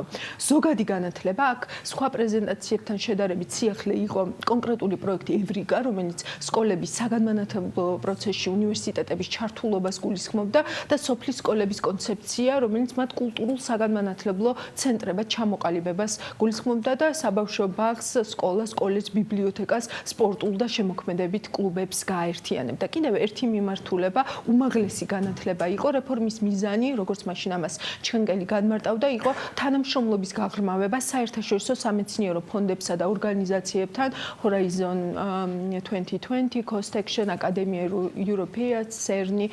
შემდეგი მიმართულება ახალგაზრდულ პოლიტიკას უკავშირდებოდა. აქ ჩხენკელი გეგმავდა არაფორმალური განათლების ხელშეწყობას ახალგაზრდულ და მოსწავლეთა ბანაკებზე, ხელმისაწვდომობის გაზრდა, სეზონური სამეცნიერო სკოლების გაძლიერებას და მეოთხე მიმართულება ეს იყო პროფესიული განათლება. ჩხენკელი ამბობდა, რომ რეფორმის მიხედვით კოლეჯებში შეიქმნებოდა როგორც უნივერსიტეტის, ისე კერძო კომპანიების ბაზაზე და საუკეთესო სტუდენტებს შესაძლებლობა მიეცემოდათ ამავე კომპანიაში დასაქმებულიყვნენ. რეფორმა ასევე ითვალისწინებდა კოლეჯების სტუდენტებისა და პროფესორების მობილობას უცხოეთში. პრემიერ-მინისტრმა გიორგი გახარიამ გუშინდელ მთავრობის ხდომაზე სწორედ პროფესიული განათლების მიმართულება გამოყო როგორც ყველაზე პრიორიტეტული. ხაზგასმით მინდა აღნიშნო და დავავალო ბატონ მიხეილს, რომ განსაკუთრებული ყურადღება დაუთმოთ პროფესიულ განათლებას. პროფესიული განათლება დღეს არის ჩვენი ყველაზე მნიშვნელოვანი გამოწვევა, რათა ჩვენ შევძლოთ უახლოესი წლების განმავლობაში აღმოვხვრათ ის დისბალანსი, რომელიც გვაქვს შრომის ბაზარზე და ბატონო მიხეილ მინდა გთხოვოთ ამას განსაკუთრებული ყურადღება დაუთმოთ. საქართველოს 2020 წლის ბიუჯეტის პროექტის მიხედვით, რომელიც ფინანსთა სამინისტროს ვებგვერდზეა ხელმისაწვდომი, კონკრეტულად პროფესიული განათლებისთვის 42,850,000 ლარი არის გამოყოფილი თანხებში. ყველაზე დეტალურად გაწერილი არის მაინც ორი მიმართულება, ეს არის ინფრასტრუქტურის განვითარება, რასაც ბიუჯეტის პროექტის მიხედვით 127,300,000 ლარი უნდა მოხმარდეს და სკოლამდელი და ზოგადი განათლება, რასაც ბიუჯეტის პროექტის მიხედვით 925,300,000 ლარი უნდა მოხმარდეს. ეს რეალურად ყველაზე დიდი თანხაა კომპონენტებს თუ შევხედავთ, რაც იმას ნიშნავს, რომ სწორედ სკოლამდელი და ზოგადი განათლებაა სახელმწიფოს მთავარი პრიორიტეტი, როდესაც საქმე განათლებაში სტრუქტურული რეფორმების გატარებას გულისხმობს. ჯამში განათლების ბიუჯეტი წელს 1,600,000,000 ლარზე მეტია, როგორც ამას ფინანსთა სამინისტროს ვებგვერდზე არსებული პროექტის დოკუმენტი გვეუბნება. ბოლო პერიოდში მთავრობის მხრიდან აქცენტი სწორედ ამ მიმართულებით კეთდება, უპრეცედენტოდ იზრდება განათლებაზე დახარჯული თანხები, რამაც ამ სფეროში ხარისხის ზრდა უნდა უზრუნველყოს. აქ არის ორი მომენტი, რომელზეც მინდა ახლა მე თქვენი ყურადღება შევაჩერო. პირველი, რა მოხდება თუ კი ეკონომიკა 5%-ით არ გაიზრდება, რაზეც მიბმულია სწორედ ის გაზრდილი დაფინანსებაც, რაც 2020 წლის ბიუჯეტის, რასაც 2020 წლის ბიუჯეტის პროექტი ითვალისწინებს. ფაქტია, სხვა რამეს უნდა მოაკლდეს ფული, ან ის გადასახადები გაიზარდოს, რასაც თავისუფლების აქტი ვერ ფარავს, ან ვალი უნდა აიღოს მთავრობამ იმისთვის, რომ განათლების რეფორმის ფარგლებში ნაკისრი ვალდებულებები გაისტუმროს და ეს შეძლოს. საერთაშორისო სავალუტო ფონდისთვის მთავრობის მიერ მომზადებულ დოკუმენტს თუ გადავხედავთ, დავინახავთ, რომ 5%-იანი ზრდის პირობებშიც განათლების რეფორმა რაღაც ფასად განხორციელდება. კერძოდ, ამ დოკუმენტში მთავრობა საერთაშორისო სავალუტო ფონდს უხსნის, რომ განათლების სფეროს საბიუჯეტო დაფინანსების ზრდას დააბალანსებს ინფრასტრუქტურის დაფინანსების ზრდის ტემპის შენელება. ამავე დოკუმენტში თავად საერთაშორისო სავალუტო ფონდი აღნიშნავს, რომ 2019 წლის პირველ კვარტალში შემოსავლები, რაც სახელმწიფო ბიუჯეტს თამბაქოს გაზრდილი დაბეგვრით უნდა მიეღო, არ შესრულდა და საჭირო გახდა ასევე დაჭრილ თამბაქოზე აქციზის გადასახადის გავრცელება. ამ აქცენტის საფუძველზე უნდა ვივარაუდოთ, რომ დეფიციტის დაბალანსებას SSF იმ გრძელვადიანი ხედვის ჭრილშიც მოითხოვს, რაც კონკრეტულად განათლებას უკავშირდება. კერძოდ, განათლების დაფინანსება გაიზარდოს დღეს მთლიანი შიდა პროდუქტის 3,8%-დან 2020 წელს მთლიანი შიდა პროდუქტის 6%-მდე. და მეორე მომენტი, ჩვენ უკვე გვაქვს საყოველთაო ჯანდაცვის რეფორმა მაგალითად, როდესაც საბიუჯეტო თანხების ზრდამ ნაწილობრივ ნამდვილად გამოიწვია ხელმისაწვდომობის ზრდა, თუმცა მთლიანად საყოველთაო პრინციპიდან მთავრობას ისევ მიზნობრივზე დაბრუნება მოუწია და ამასთან ხარისხთან დაკავშირებით რაიმე სერიოზული ძურები არ მომხდარა. იმასაც ვაკვირდებით, რომ ჯანდაცვის ბიუჯეტი არც წელს იქნება გამონაკლისი და მას წლის ბოლომდე თანხის დამატება დაახლოებით 75 მილიონი ლარის ოდენობით ისევ დასჭირდება. ამიტომ გაუგებარია, რა გამოიწვევს ხარისხის ზრდას განათლებაში, თუ კი მიდგომა პრინციპში იგივე გვაქვს, რაც ჯანდაცვის სექტორის შემთხვევაში გვქონდა. მეორე მხრივ, გულწრფელად რომ გავიხსენოთ, რომელი რეფორმები დაგვამახსოვრდა განათლების ყოფილი მინისტრებისგან, აქ პასუხების შესაძლოა განსხვავებული ვარიანტები გქონდეს, ამიტომ მე ვისარგებლებ ჩემი საავტორო დროით და ჩემსაც გაგიზიარებთ ჩვენს გვერდზე ამ ნაწილის დაშიარების შემდეგ კი შეგიძლიათ უკვე მომწეროთ თქვენ რა დაგამახსოვრდათ. ამ მსჯელობაში მეტი ობიექტურობის შემოტანისთვის შევეცდები ორ ნაწილად გავყო ჩემი პასუხები, მე რა დამამახსოვრდა და თავად მაშინდელმა მინისტრებმა რა აღნიშნეს თავიანთ მიღწევად. ანა ბექა იმედია მეთანხმებით ესე ვთქვათ ამ მიდგომის წინასწარ. მადლობა, მაშინ შეგვიძლია რომ დავიწყოთ გიორგი მარგველაშვილი.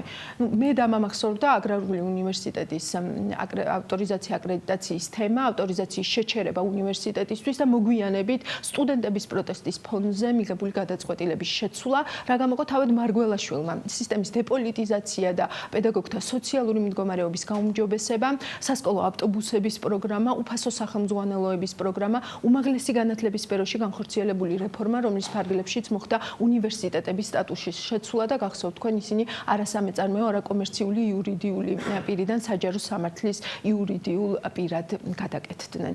თამარ სანიკიძე.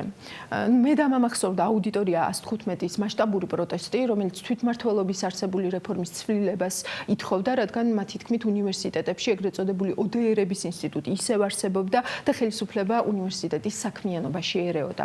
რა გამოყო თავად სანიკიძემ მანდატური სამსახურის რეფორმა, მასწავლებლის საქმიანობის დაწყების პროფესიული განვითარებისა და კარიერული წინსვლის სქემა, ავტორიზაცია, აკრედიტაცია ატესტაციის სტანდარტების შეცვლა.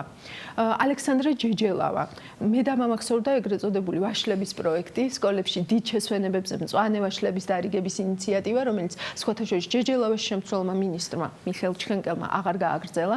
სიმართლე გითხრათ, არ მახსენდება, რომ ალექსანდრე ჯეჯელავას თავად შეეჯამებინოს თავისი მიღწევები განათლების სისტემაში, თუმცა ჯამში რომ ავიღოთ, ალბათ საკმაოდ ზუსტი იქნება შეფასება, რომ ჯეჯელავას ინიციატივები ძირითადად სწავლის პროცესში სახალისო ელემენტების შეტანა, სასკოლო სახელმძღვანელოების შემსუბუქებას, სწავლის პროცესში თამაშების დანერგვას და დამატებით საგანმანათლებლო გაკვეთილებს უკავშირდებოდა. მიხეილ ჩხენკელი მე და მამაქსორდა ხორავის ქუჩაზე მომხდარი საშინელი ტრაგედია და ის რომ ჩხენკელის მინისტრობის დროს განხორციელდა მანდატურის რეფორმაც დანარჩენზე უკვე ვისაუბრეთ ამ ჩართვის დასაწყისში. და მიხეილ ბატიაშვილი მე და მამაქსორდა მასწავლებლის იაკერზაიას საქმე სკოლის გამოსაშვები გამოცდების გაუქმება 2018-2019 სასწავლო წელს მე-11 და მე-12 კლასელებისთვის ბუიხსნა გამოსაშვები გამოცდები და ფულადი ჯილდოს შეთავაზება საპენსიო ასაკის პრაქტიკოსი მასწავლებლებისთვის განათლების რეფორმის ფარგლებში საპენსიო ასაკს მიღწეულმა მასწავლებლებმა, რომლებმაც ნებაყოფლობითი არჩევანის საფუძველზე პროფესიიდან გასვლა გადაწყვიტეს, სახელმწიფოსგან ერთჯერადი ფულადი ჯილდო 2 წლის ჯამური ხელფასი მიიღეს საპენსიო ასაკის პრაქტიკოს პედაგოგებს ჯილდოს მისაღებად ნების გამოხატვა 2019 წლის ბოლომდე კიდევ შეუძლიათ და ჯილდოს გაცემის მეორე ეტაპი თუ არ ვცდები უკვე დაწყებულია და წლის ბოლომდე ესე ვთქვათ უნდა განხორციელდეს. პრემიერ-მინისტრმა გიორგი გახარიამ თქვა, რომ ბატიაშვილმა სისტემური რეფორმები გაატარა და პედაგოგების სისტემიდან ნებაყოფლობითი გასვლის ნაწილში მას ნამდვილად უნდა დავეთანხმო. სხვა მინისტრებისგან განსხვავებით ვფიქრობ, მიხეილ ბატიაშვილის შემთხვევაში თუნდაც ერთი რეფორმა გაგვახსენდება, რასაც ნამდვილად სისტემური ხასიათი ჰქონდა და აქვს და რაც ამართლებს სწორედ ამ ტერმინს, ესე ვთქვათ, რეფორმას. მაშინ ჩნდება კითხვა, რატომ შეიცვალა მიხეილ ბატიაშვილი. ყველაზე სავარაუდო პასუხია, რომ ამის მიზეზი არის თავად ბატიაშვილი, რადგან რადიკალურად განათლების რეფორმაში არანაირი ცვლილება არ იგეგმება და ეს პრემიერ-მინისტრისგანაც მოვისმინეთ. მე ვერ შევალ იმის ანალიზში, ხომ არ მოხდა სწორედ პოლიტიკური მოტივებით, რაც შეიძლება სწორედ იაკერზაიას გარდაცვალებას უკავშირდებოდეს, ალბათ სწორედ ამას უკავშირდებოდა თავად ბატიაშვილის განცხადებაც, როცა მან ხაზი გაუსვა, რომ პირადი გადაწყვეტილებით ტოვებს თანამდებობას და იმედს იტოვებს, რომ მის გადადგომას პოლიტიკური სპეკულაციები არ მოხვება. ფაქტი, რაც გვაქვს, ეს არის, 1 წლისა და 3 თვის თავზე უკვე ყოფილმა მინისტრმა მიხეილ ბატიაშვილმა თანამდებობა პირადი განცხადების საფუძველზე დატოვა და ის ისევ მიხეილ ჩხენკელმა ჩაანაცვლა მთავრობის ხდომაზე. პრემიერ-მინისტრმა გიორგი გახარიამ თავისი გადაწყვეტილება შემდეგნაირად ახსნა. ხაზგასმით მინდა აღნიშნო, რომ ბატონი მიხეილი განათლების სისტემური რეფორმის თვალსაზრისით ჩართული იყო როგორც ამ რეფორმის მომზადების, შემდგომ ამ რეფორმის განხორციელების ყველა ეტაპზე. და შესაბამისად მან ზედმიწევნით ზუსტად იცის ბოლო წლების განმავლობაში რა ხდებოდა განათლების სამინისტროში, როგორ მზადდებოდა ეს რეფორმა, როგორ ხდებოდა მისი აღსრულება. ეს არის ჩვენთვის უაღრესად მნიშვნელოვანი და სწორედ ამიტომ სხვა, რა თქმა უნდა, ღირსებებთან ერთად ბატონი მიხეილი შესძლებს სწრაფად დროის დაუკარგულად განაგრძოს ის რეფორმები, რომელიც მიმდინარეობს დღეს უაღრესად წარმატებულად განათლების სამინისტროში. შემდეგი კითხვა არის, რომ რამდენად უზრუნველყოფს მიხეილ ჩხენკელი რეფორმის თანმიმდევრულობას. ერთი რაც ვიცით ის არის, რომ განათლების მინისტრის პოსტზე მიხეილ ბატიაშვილის დანიშვნის შემდეგ მიხეილ ჩხენკელი განათლების საკითხებში პრემიერ-მინისტრის მრჩეველი გახდა.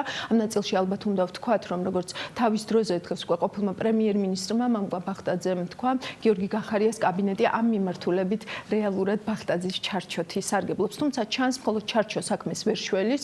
ცოტა ხნის წინ გავიგეთ, რომ ბიძინა ივანიშვილიც განათლების სისტემის რეფორმის მთავარ ფუნდამენტად დაფინანსების ზრდას მიიჩნევს. იცით, რომ 2021 წლიდან განათლებაზე დაიხარჯება ბიუჯეტის 25% შეგვიძლია, რომ 8 წელში პრინციპულად განსხვავებული შედეგი დავინახოთ, თუ ამხელა სახსრებს დავხარჯავთ, შეგვიძლია ძალიან კარგი შედეგი მივიღოთ განათლებული და წარმატებული ქვეყნების რიგში ჩავეწერებით. ეს არის ბიძინა ივანიშვილის ციტატა. მანამდე იმ მოცემულობის ფონზე, რაც დღეს გვაქვს, პასუხგაუცემელი რჩება ერთი მთავარი კითხვა ბოლო-ბოლო რა არის სწორი გადაწყვეტილება მიხეილ ჩხენკელის ჩანაცვლება თავის დროზე თუ დღეს მისი ისევ დაბრუნება იგივე თანამდებობაზე და აქ სამწუხაროდ თანმიმდევრული არგუმენტაცია ჩვენ არ გვესმის ერთადერთი რასაც შეგვიძლია თანმიმდევრულად დავაკვირდეთ ეს განათლების მინისტრების პოსტზე ყოფნის საკმაოდ მცირე დრო მათი ხშირი და განსაკუთრებით წინა საარჩევნო ცვლილებებია პოლიტიკის და ჩვენი სფეროს გამიჯვნა დღეს მიმდინარე მოვლენების ფონზე განსაკუთრებით რთულია და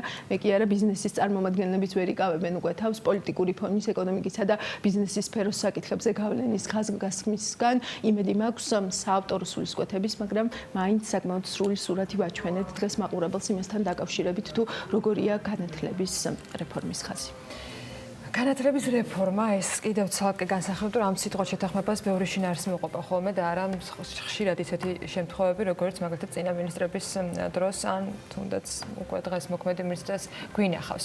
მოკლედ საინტერესო მიმართულებები გველდება ძალიან საინტერესო რეალობის წინაშე ვარ და რა თქმა უნდა კიდევ უფრო საინტერესო აქ ეკონომიკა და რიცხვები რომელსაც არ მოგაკლებთ არც დღევანდელ ანალიტიკაში და არც ორშაბათიდან დილის 8:30-ზე ვიწყებთ პირველზე საქმიანი დილას ორშაბათიდან დაგველოდეთ ბედნიერ უქმეებს გისურვებთ.